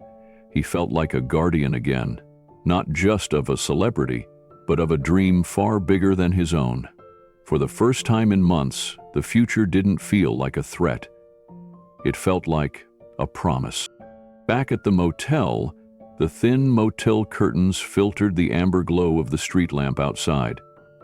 David sat at the small table, fingers laced, eyes locked on the blank wall, as if searching for answers it couldn't give. Sophia sat across from him, arms crossed over her chest, her face still carrying the softness of the day's wonder, but also the weight of uncertainty. "I still can't believe it," she said after a long silence. "That place, it felt like stepping into the future." David nodded slowly. "It's real, Soph. Keanu wasn't putting on a show. This isn't some celebrity stunt. But that's what scares me," she whispered. "We've been through so much, David. Every time something looked too good to be true, it was. What if this is the same?" David leaned forward. "It's not. I've known Keanu a long time. He doesn't fake things. You saw him with the girls. That wasn't performance. It was care." Sophia looked toward the sleeping area. Through the cracked door, she could see Luna and Stella curled up in bed, whispering and giggling under the covers. "They're already building castles in their heads," she said, voice tight. Luna's talking about real space lessons. Stella's sketching floating houses on napkins. David managed a tired smile. And for once, maybe we don't have to pull them back down. Sophia stood and walked to the window. Outside, cars rolled by, and across the parking lot, a neon sign flickered over a closed laundromat. She pressed her hand against the glass, her reflection faint and uncertain. "I'm just afraid," she admitted. "Leaving this motel, our routines, even the little stability we have, it's terrifying. We'd be giving up control." He stood behind her, wrapping his arms around her waist. "We'd be trading survival for a future? That's different." She leaned into him, sighing. "Do you think we'll really be safe there?" "I think it's the first time we've been offered something that's not a dead end." At that moment, Luna tiptoed into the room, clutching a notebook. "Can I show you something?" Sophia turned, wiping her eyes quickly. "Of course, baby." Luna opened the notebook and held up a drawing. It was a rough sketch of a rocket with her and Stella inside. Below it, a big dome labeled Project Haven, with stick figures of their family, stars above, and the sun smiling. Sophia knelt down. "Is this where you want to go?" Luna nodded. "It's like Grandma told me. When she came to America, she didn't know if it would work, but she said she had to try or she'd never know." David and Sophia exchanged a look. That one sentence had settled more than all the adult conversation ever could. Sophia sat back down on the bed as Luna climbed in beside her, her small fingers still wrapped around the drawing. David returned to the chair, but didn't speak. The weight of Luna's words lingered in the air. Across the room, Stella stirred and peeked out from under the blanket. "Did you tell them?" she asked her sister. "I showed them," Luna answered proudly. "Mom didn't say no." Stella leaped out of bed and ran over, holding up her own sheet of paper. "Look, I designed our new house. It floats on air currents. It can land anywhere we want, and there's a greenhouse on the roof so we can grow cucumbers for Grandma." Sophia blinked back tears. "Greenhouses? Cucumber gardens? Girls, where are you getting all these ideas?" "Mr. Reeves told us the homes are like prototypes," Stella said.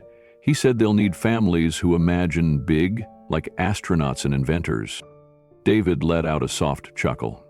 "You two really listened." "We didn't just listen," Luna said. "We felt it. That place. It felt like magic."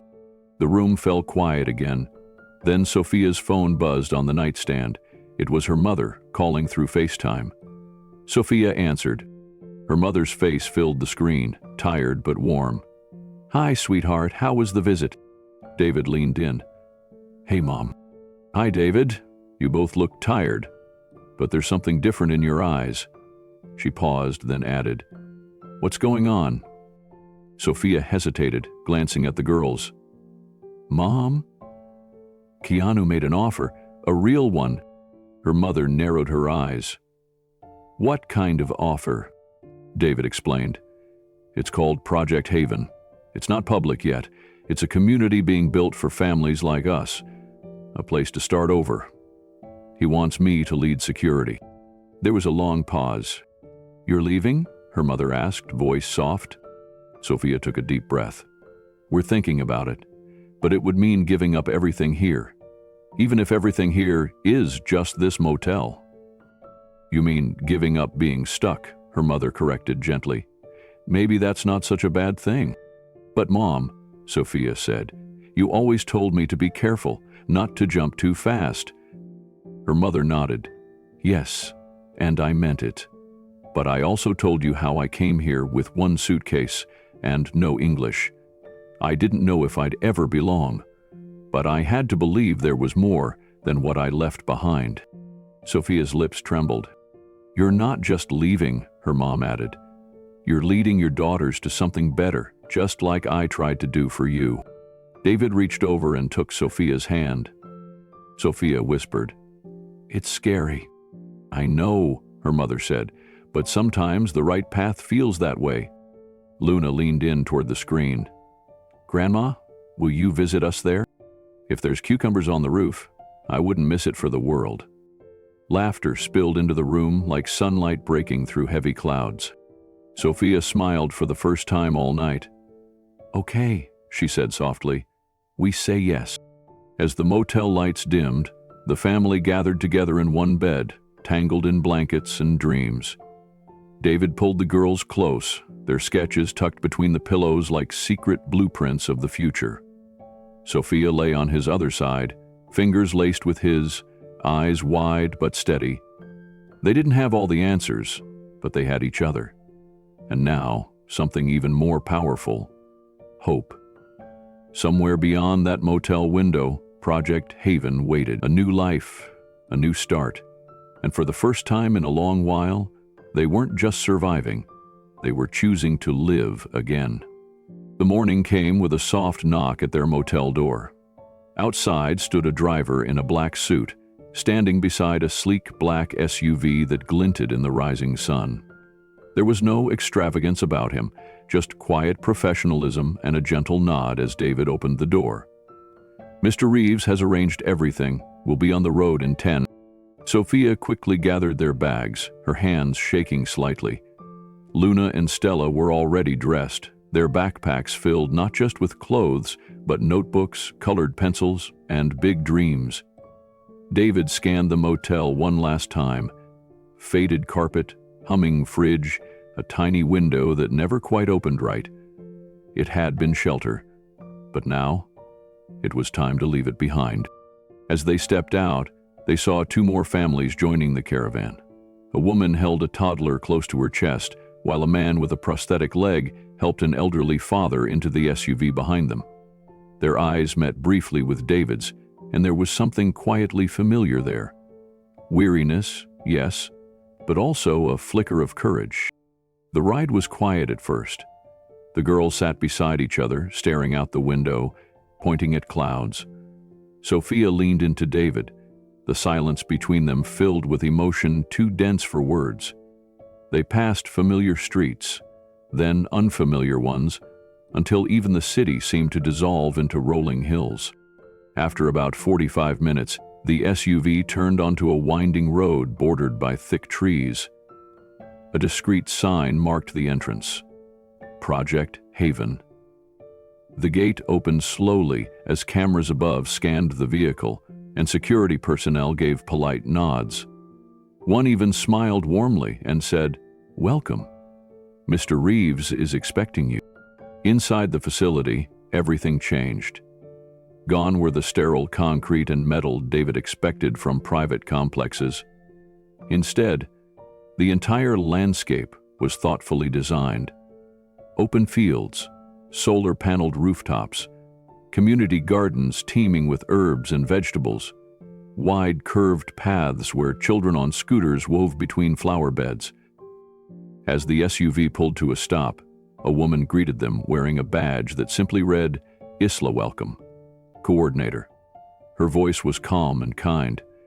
"You're not alone here. You're part of something now." Families began stepping out of their vehicles.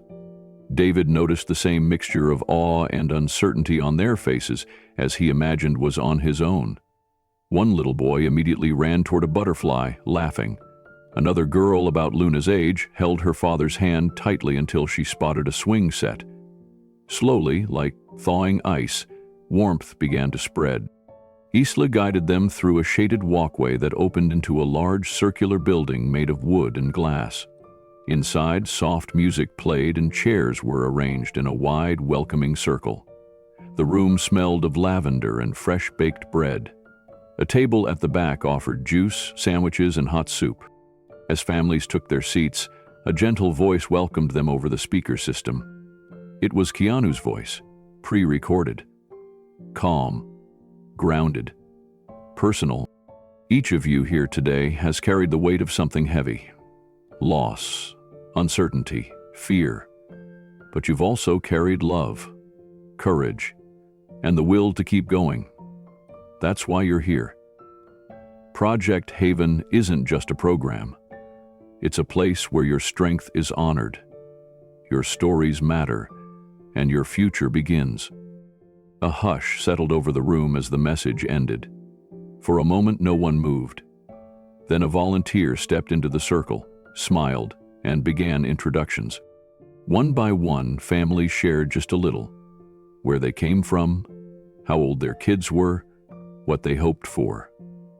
There were survivors of wildfires, a couple who'd lost everything in a hurricane, a single father who used to work in aerospace but had been living out of his van. Some spoke through tears, others barely spoke at all. When it was their turn, Sophia reached for David's hand and squeezed gently. "I'm Sophia. This is my husband David, and our girls Luna and Stella. We've been through a lot, but today feels like maybe the beginning of something," Stella whispered, loud enough for the circle to hear. "My dream is to build houses that can fly." That made a few people chuckle softly. Luna added, "I want to go to space, but only if my sister builds my rocket house." The entire room smiled. Isla leaned down and said gently, "You'll find those dreams are taken very seriously around here." After the circle, families were guided outside to a long, shaded path that opened onto the central plaza of Project Haven.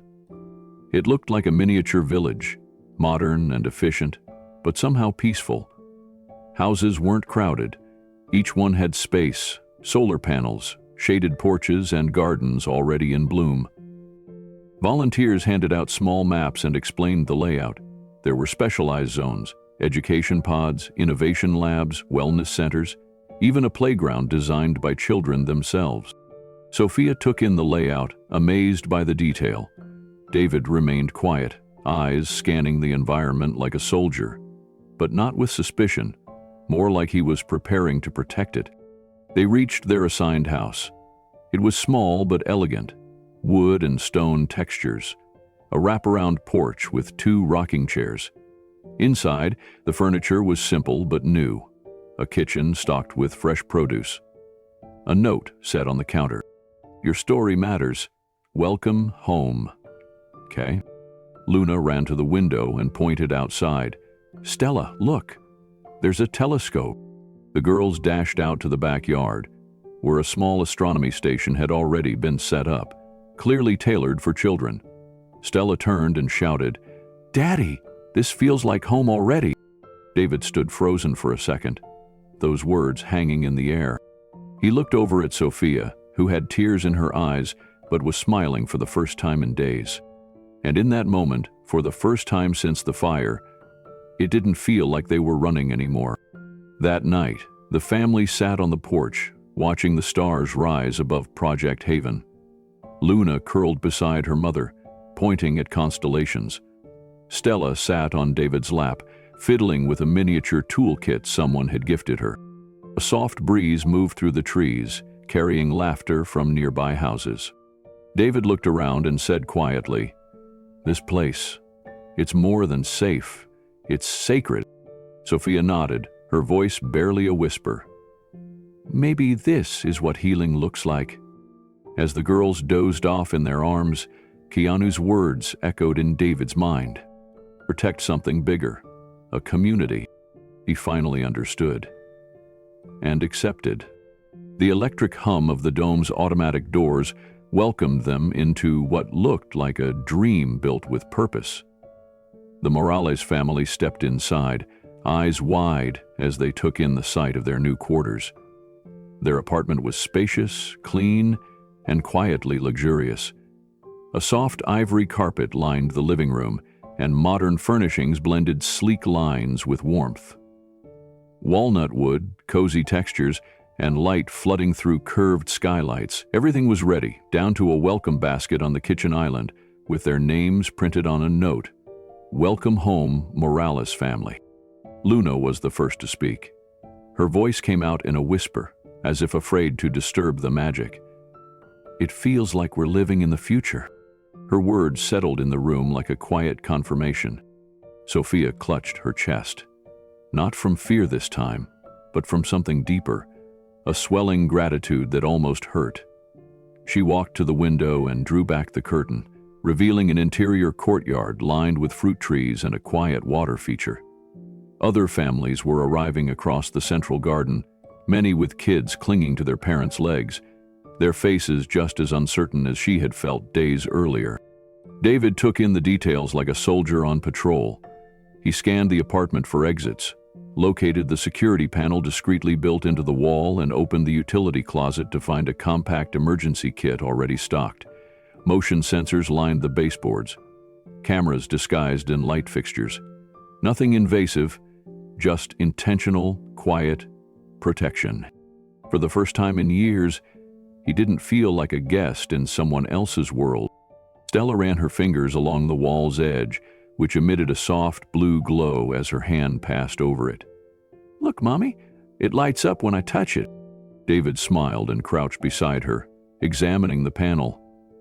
"That's smart tech.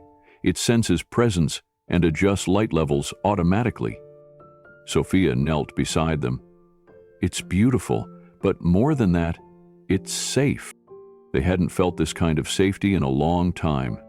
Moments later, a gentle knock came at the door. David opened it to find a young woman in a navy blue vest holding a tablet. "Hi, I'm Renee," she said warmly. "Just checking in to make sure everything feels good. You'll find meal credits on the kitchen screen. Tomorrow there's an orientation for new residents. Tour of the dome, introductions to the education staff and community team. You're welcome to join or settle in at your own pace." Sophia thanked her and Luna stepped forward. "Is there really a science room?" Renee grinned. "There's a whole wing, and I hear the labs just got new telescopes." Luna's jaw dropped. As Renee walked away, David closed the door behind her, his fingers lingering on the handle. For the first time in a long time, he didn't feel like he had to lock it. The next morning, sunlight filtered through the skylight, and for the first time in months, the Morales family woke without tension clinging to their chests. Breakfast arrived in a quiet delivery hatch at their door. Fresh fruit, warm croissants, and juice labeled with the twins' names. Stella squealed at the sight of tiny pancakes shaped like stars. They ate together at the kitchen island, still adjusting to the fact that they didn't have to rush anywhere. No checkout times, no fear of overstaying, just time. For once, time felt like a gift. Later, they joined a small group of families gathering in the central dome's courtyard. A guide introduced himself as Malik, a former urban planner who now helped oversee residential integration. He explained how the facility was powered by solar arrays with its own water treatment system and vertical gardens. "We're not just living here," Malik said with pride. "We're testing the future. Everything you do contributes to something bigger. Designs that can be used in real disaster zones, refugee settlements, places hit by war or storms. You're not recipients, you're pioneers." David exchanged a look with Sophia. That word stuck with him. Pioneers. The tour continued into the educational wing. Luna and Stella couldn't contain themselves. They ran ahead into the Children's Learning Center, where a teacher showed them interactive globes and AR stations with simulations of lunar habitats. Sophia watched them play and whisper with other kids, something their girls hadn't done since the fire. "They look like they belong here already," she said softly. David stood with his arms crossed, scanning exits and watching other families with practiced eyes. He wasn't distrustful, just alert. A man never really turned off his instincts, not after what they'd been through. From the corner of his eye, he saw Keanu walk in through a side entrance, wearing jeans, a gray t-shirt, and a quiet smile. He didn't make a speech. He simply walked to the kids section and sat on a beanbag beside a boy showing off a wooden model of a wind turbine. Luna noticed him first. She grabbed Stella's hand and approached slowly. Keanu looked up, smiled, and motioned them over. He knelt again as he had on their first day and listened. No rush, no cameras, just presence. Stella asked, "Did you really make all this happen?" Keanu tilted his head. "I had help, and I still need it. That's why your mom and dad are here." Luna said, "We want to help too. I can draw the solar panels and Stella can build stuff." He nodded solemnly. "Deal." Behind them, David watched. He didn't know how to put into words what he was feeling. Relief? Not quite. Trust? Maybe not fully, but something was cracking open. Something he'd armored for too long. Sophia reached for his hand and held it tightly. They didn't speak. They didn't need to. That evening, as the lights dimmed across the dome and the soft hum of solar inverters filled the quiet, David stood on the balcony of their new home. Below, children played under motion-sensitive lights, while parents chatted in peaceful tones. Sophia joined him, wrapping her arm around his waist. "It really does feel like we're living in the future," she whispered. David nodded. "But more than that, it feels like we've got a future again." Behind them, Luna and Stella lay curled up on their new beds, whispering dreams about inventions, stars, and a life they never thought they'd have. David stood in front of a wide, reinforced glass window overlooking the training yard. Rows of solar panels lined the rooftops beyond, glinting under the morning sun. Below, a team of volunteers was running coordinated drills, ducking, signaling, moving families to safety zones. It was the third time this week they had practiced the evacuation protocol, and David had insisted every participant know their role like second nature. No confusion, no hesitation. Project Haven wasn't just a housing experiment, it was a promise, and David wasn't going to let anything jeopardize it. He reviewed the newly updated disaster response plan, mapped to the second. Emergency codes were color-coded and now integrated into wristband alerts. Fire-resistant escape pods were positioned at every block corner. Each family had designated routes, safe zones, and role assignments. The security team, once a loose mix of volunteers and off-duty guards, was now a streamlined unit with weekly strategy meetings and rotating overnight shifts. David's military background and years protecting Keanu had given him insight others couldn't replicate. But here, unlike before, he wasn't guarding a single person. He was responsible for a dream. Later that afternoon, David visited the community gymnasium. It had been converted into a multi-purpose training space. On one side, teens practiced first aid scenarios. On the other, parents listened as Sophia led a resilience workshop. Her voice was steady, compassionate, and focused. She spoke not just from theory but from experience, about surviving fire, rebuilding life, and learning how to hope again. David watched as the attendees leaned in, their expressions open, receptive. Sophia had always been his anchor, but now she was becoming one for others too. After her session, they walked hand in hand through the central garden path, passing families relaxing on benches, children sketching beside raised flower beds, and elders tending to fruit-bearing trees. It felt like a small village wrapped in innovation. It pulsed with life and quiet determination. They paused when they heard laughter echo from the school building. Inside, Stella stood at the front of the class, presenting a model house she'd designed from recycled materials. Her teacher stood off to the side, nodding proudly. The walls were reinforced, the windows optimized for ventilation, and the roof sloped for water collection. "This is the one I made for if a storm hits," Stella explained. "It floats on barrels underneath, so it doesn't flood."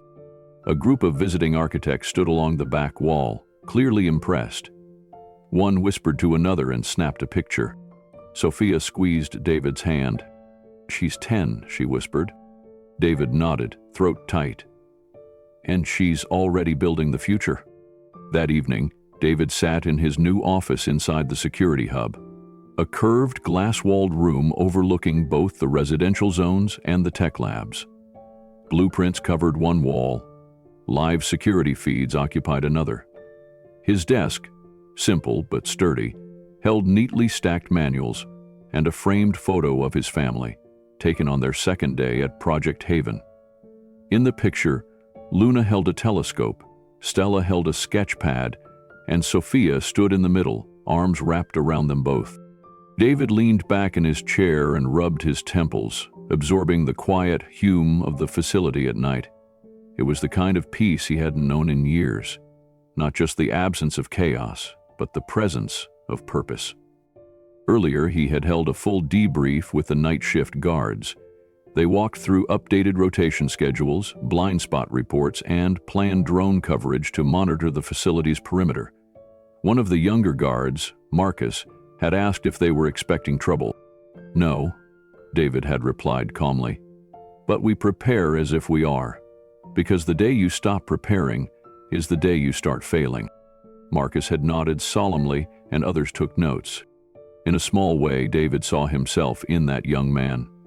Eager, cautious, wanting to protect something bigger than himself. For the first time in a long time, David wasn't just commanding respect. He was mentoring. Later, he walked to the residential dome where his family lived. It was quiet, save for the soft sounds of Luna whispering to herself as she peered through her telescope, tracking Jupiter. Inside their shared room, Stella had taped a new drawing to the wall. This one showed a row of homes built on stilts, each glowing with solar-powered lights. A caption read, "For people who live near the sea." Sophia was seated at the table, laptop open, finalizing a syllabus for a new resilience class she'd proposed for teens. She looked up as David stepped inside. "Hey, how did the guard rotation go?" she asked. "Smooth. They're asking good questions. Marcus even suggested a new way to rotate the drone feed so no section goes dark." Sophia smiled. "Sounds like you're building a real team." David nodded. "I'm not just protecting anymore, Soph. I'm leading." They sat in silence for a moment, both aware of how far they'd come. From smoke-filled skies and sleepless nights in a motel to this: stability, contribution, growth. The next morning brought a surprise visit. Keanu arrived early, unannounced as always, wearing a simple black hoodie and jeans. He met David at the walking trail between the tech dome and the children's school. "I saw the evacuation drill yesterday," Keanu said with a nod. "Clean, organized. The parents felt safe. That's because of you." David looked down, humbled. "You gave us the platform," he replied. Keanu shook his head gently. "But you gave it heart." Later that week, during an open house event, Stella's latest housing model was selected for a pilot build. A group of visiting architects applauded her use of recycled materials and flood-resistant design. Luna gave a short presentation about using solar alignment to power community gardens, her voice steady and eyes bright. David stood at the back of the room, watching both girls with quiet amazement. Sophia was on stage next, sharing her first module on emotional resilience, how families could mentally recover after loss, how to rebuild not just homes, but hope. Her words struck a chord. Parents wiped tears. Children nodded along. When the applause faded and the room buzzed with inspiration, David stepped outside, looking up at the sky. He wasn't guarding a celebrity anymore. He was safeguarding dreams, nurturing courage, and helping people rise. For the first time in years, he felt whole again. That evening, the sun dipped behind the rolling hills surrounding Project Haven, casting long, warm shadows across the sleek metallic walkways and dome-lit corridors. David had just finished overseeing the afternoon safety drills. His muscles ached in the satisfying way they used to after a long day on set, but something felt different now. It wasn't about just executing orders anymore. He was building something, guarding something sacred. Keanu walked beside him as they paced the upper terrace that overlooked the solar gardens. No cameras, no staff, just two men carrying invisible scars. "Ever wonder why I really built all this?" Keanu asked, eyes fixed on the soft silhouettes of families walking below. Children's laughter echoed faintly as they darted between the columns of light. David offered a small nod. "You said it was for people like us, survivors." "That's part of it," Keanu replied, "but there's more." He motioned for David to follow him into a quiet observation dome, one the others rarely entered. Inside, the walls were screens that projected simulations. Digital models rotated silently, storms slamming against fortified structures, wildfires testing thermal shielding, even time-lapsed terraforming models of Mars-like terrains. David turned slowly, watching as each image transitioned to another. Floating homes for flood zones, bunker-style shelters for war zones, and dome cities for hostile environments. It looked like something out of science fiction. But here, in this facility, it felt startlingly real. "This isn't just a safe haven," Keanu said softly. "It's a prototype for the future." David's brow furrowed. "Future as in what?" "Resilient housing," Keanu explained. "Designed to survive what's coming. More fires, more floods, rising oceans, more chaos. And maybe even life off this planet someday. What we're doing here isn't just saving these families. We're testing how humanity can live, differently, safely, together." David's gaze drifted back to the simulations. One displayed a replica of Project Haven, built on a desert-like planet. Another showed solar-powered modules floating near a glacier. "You're not just rebuilding homes," David said. "You're rebuilding how people survive." Keanu nodded. And every family here is part of that.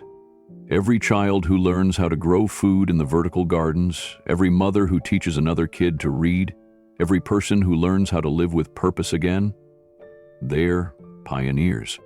David remained quiet. The weight of what he was hearing sank in slowly. He thought about Sophia and the twins. He thought about how just a few weeks ago they were counting quarters to fill the gas tank. "You didn't have to tell me this," David said.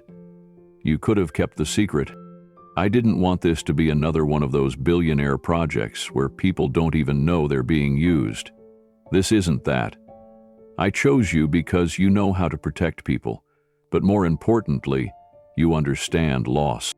David looked down at his hands. Rough, calloused, steady. Hands that used to hold back his past. Now they were holding up something bigger. Keanu's voice lowered.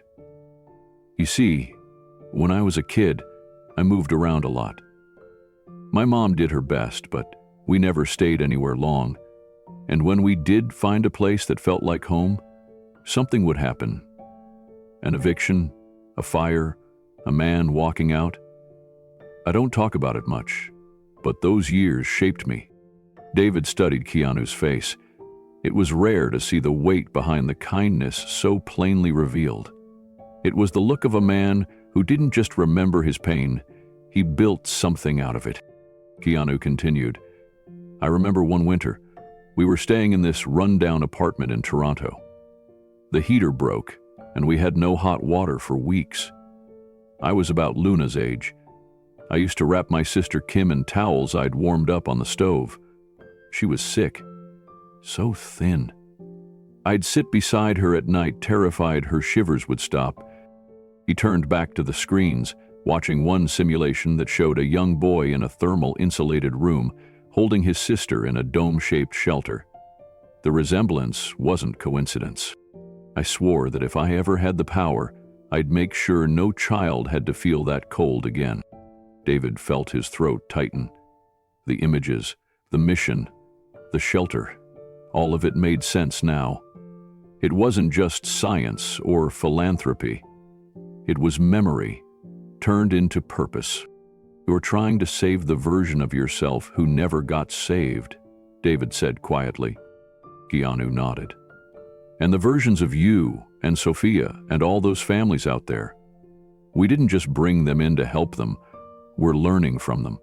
This facility is being studied quietly by universities, architects, even space agencies. Everything we're doing, how people coexist, how they rebuild trust, how they find joy again, it's data. But not cold clinical data, it's human, it's lived." David took a deep breath, glancing at the names engraved into the wall near the entrance. They weren't donors. They were the names of every person who had contributed something unique to the project. Children who planted the first rows of hydroponic lettuce, a teenager who taught solar panel maintenance, a father who built a play structure from recycled metal. David's own name was there too.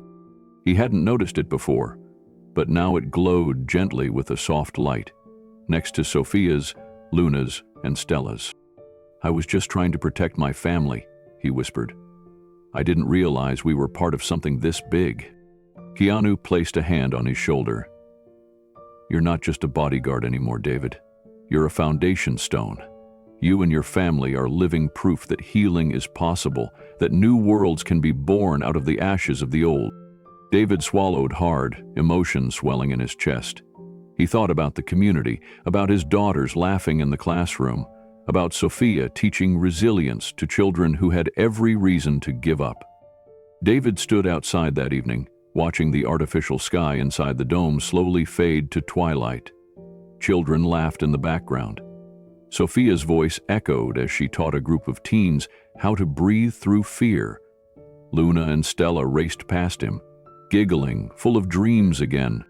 He looked up toward the ceiling, where soft stars blinked into view. This wasn't just a shelter. It was a beginning. And as he placed his hand over his heart, David whispered the words he once thought he'd never believe again. "We're home." The air inside Project Haven was unusually charged that morning, not with fear or uncertainty, but with the electric hum of momentum. Keanu had approved a small media leak, just one article in a respected investigative outlet. It focused on the quiet rebuilding of displaced families, featuring first-hand interviews, anonymous testimonies, and one poignant photo: David Morales standing beside his wife and daughters in front of their futuristic dome-shaped residence. A caption that read, "They lost everything. Now they lead the future."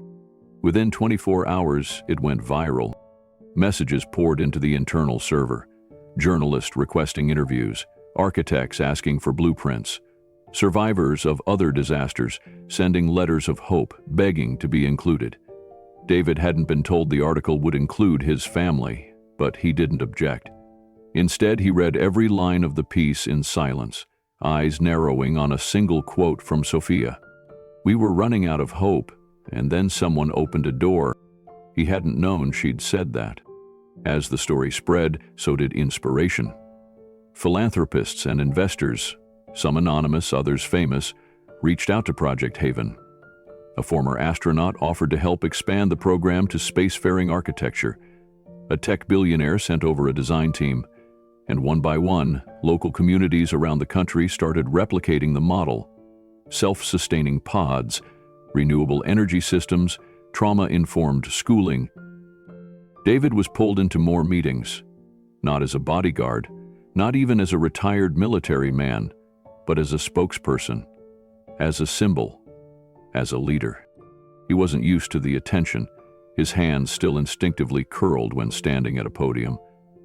But the requests kept coming. A keynote at a resilience summit in Nevada, a TEDx talk on the intersection of security and community care. He declined several, but then Keanu asked him to consider speaking at an upcoming global innovation forum, one focused not on profit or industry, but on healing and rebuilding. That's when he said yes.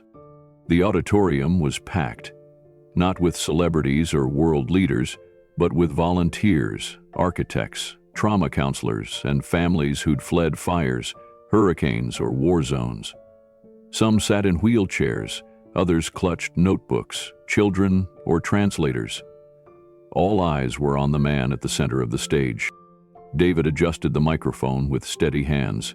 Sophia sat front row, her eyes locked on him, while Luna and Stella sat on either side, dressed in matching blue dresses. They looked so proud, so radiant. David began, with a silence that lasted just long enough for the room to settle. "I used to think strength meant standing between danger and the people I loved," he said. "But sometimes, danger doesn't come with guns or threats. Sometimes it comes as smoke in the night, or silence after a scream." He paused, swallowed. "When our home burned, I lost more than possessions. I lost the belief that I could keep my family safe. That almost broke me." The room stayed absolutely still. But then we met someone who didn't treat us like victims. He treated us like builders, like pioneers. And Project Haven didn't just give us shelter, it gave us responsibility, purpose, and the tools to protect others. He glanced at his daughters. "I watched my little girl design a house that could float during a flood. I watched my other daughter explain gravitational waves to her teacher. And I watched my wife teach a child how to breathe again after waking up from nightmares." He looked out over the crowd, voice steady now. "The fire took everything from us, but it also gave us a chance to build something greater than ourselves. And if there's one message I want to leave you with today, it's that the future isn't built by those who never fall. It's built by those who rise, hold out their hands, and say, 'We begin again.'" When he stepped back, the audience stood. Not one person remained seated. It was the first standing ovation of the forum. And in that moment, David didn't feel like a survivor. He felt like a messenger, a builder, a father his girls could be proud of, not for what he'd protected them from, but for what he'd helped them create. As the applause faded, reporters swarmed the media zone. One journalist from a major outlet asked Keanu a pointed question. Why didn't you announce Project Haven publicly from the beginning? Keanu glanced toward David, then answered with quiet clarity. Because it wasn't about headlines. It was about healing. You don't fix trauma with press conferences. You fix it with trust. The quote went viral within hours. By evening, hashtags like Project Haven, Rebuild with Love, and David Speaks were trending worldwide. TikTok clips of David's speech were being translated into multiple languages. News anchors replayed the moment Stella wiped away a tear as her father talked about rebuilding hope. And that's when the donations started pouring in. Anonymous philanthropists gave millions. A children's hospital in Arizona pledged its upcoming fundraiser to help fund more Haven units. A retired engineer offered to design flood-resistant schools in memory of his daughter, who died in a hurricane. The ripple effect had begun. Back at Project Haven, the community celebrated in their own quiet way. Volunteers cooked food from all around the world. The children put on a spontaneous talent show. Luna read a short essay she'd written about the stars. Stella showed off a cardboard model of a house that hugs the ground during earthquakes. His goal moved to torrent down the limousine garage guaranteed to escort terrestrians. David stood beside Sophia, watching their girls glow in the light of a new chapter. "Do you feel it?" she whispered. He nodded. "It's not just us anymore." Later that night, while the girls slept, David walked the perimeter of Project Haven with a flashlight in hand. It was a habit, part security, part meditation. He stopped beneath one of the dome arches and looked up. The stars blinked gently in the sky above. He closed his eyes and breathed deep. For the first time in a long time, the silence wasn't hollow. It was full, of voices, of meaning, of future. And as the night wrapped around the sanctuary he helped protect, David knew one truth down to his core. The fire had ended a chapter, but this was the beginning of something far more powerful than any flame. Morning sunlight filtered through the curved skylight of their Project Haven apartment. The warmth hit the terracotta pots lined on their windowsill. Sophia's herb garden thriving, little green shoots sprouting everywhere. Inside, life felt like it had settled into something almost sacred. There was a quiet rhythm now, not rushed, not desperate, just full. David stood in the open courtyard, watching a group of teens march in sync. These were his new recruits, sons and daughters of families who had fled wildfires, hurricanes, and earthquakes. Today, he wasn't just a protector, he was a mentor. He watched one of the younger boys, no older than Luna, struggle with form. David walked over and adjusted his stance, then nodded. "That's better. You're stronger than you know." The boy's eyes lit up. Sophia passed by with her morning group of children. She carried a basket of books under one arm, a whistle hanging from her lanyard, and a pair of paint-stained gloves tucked in her waistband. The children looked up to her, not just for instruction, but for reassurance. Many had seen their homes disappear in smoke or water.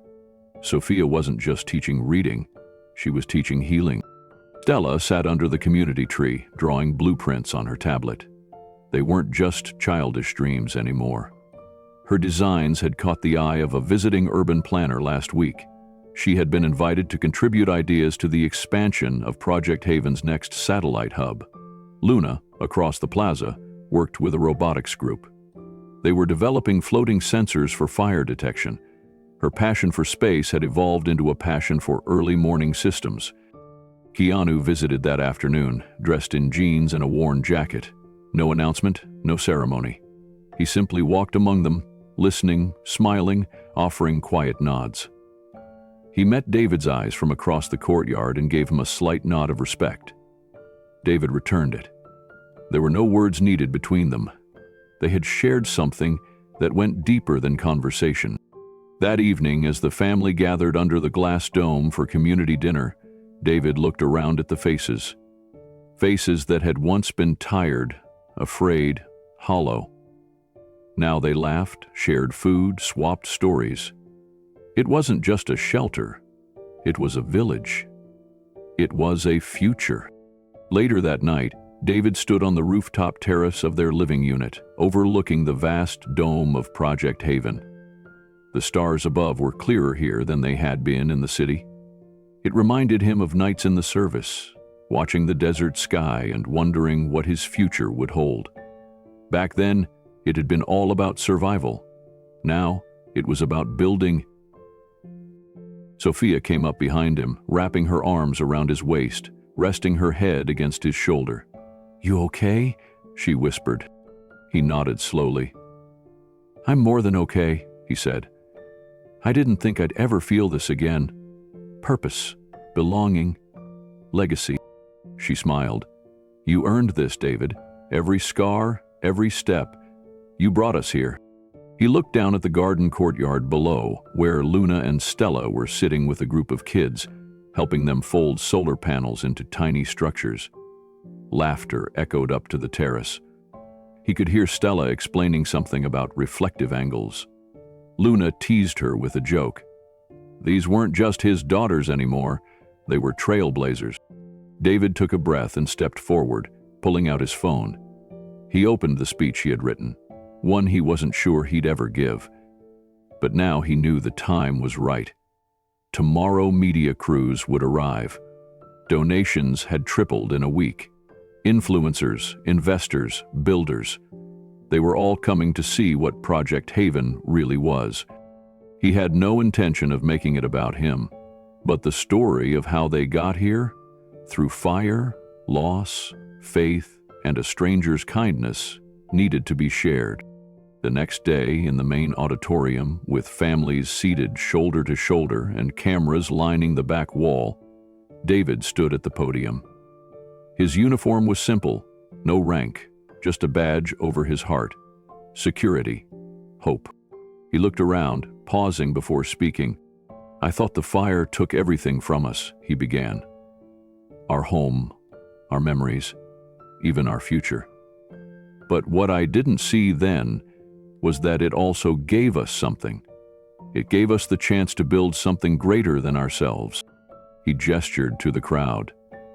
Project Haven isn't just a building. It's not just safety. It's possibility. My daughters now dream bigger. My wife teaches strength, and I get to serve again. This time, not with weapons, but with purpose. He looked down, eyes stinging. Keanu didn't just give us a roof.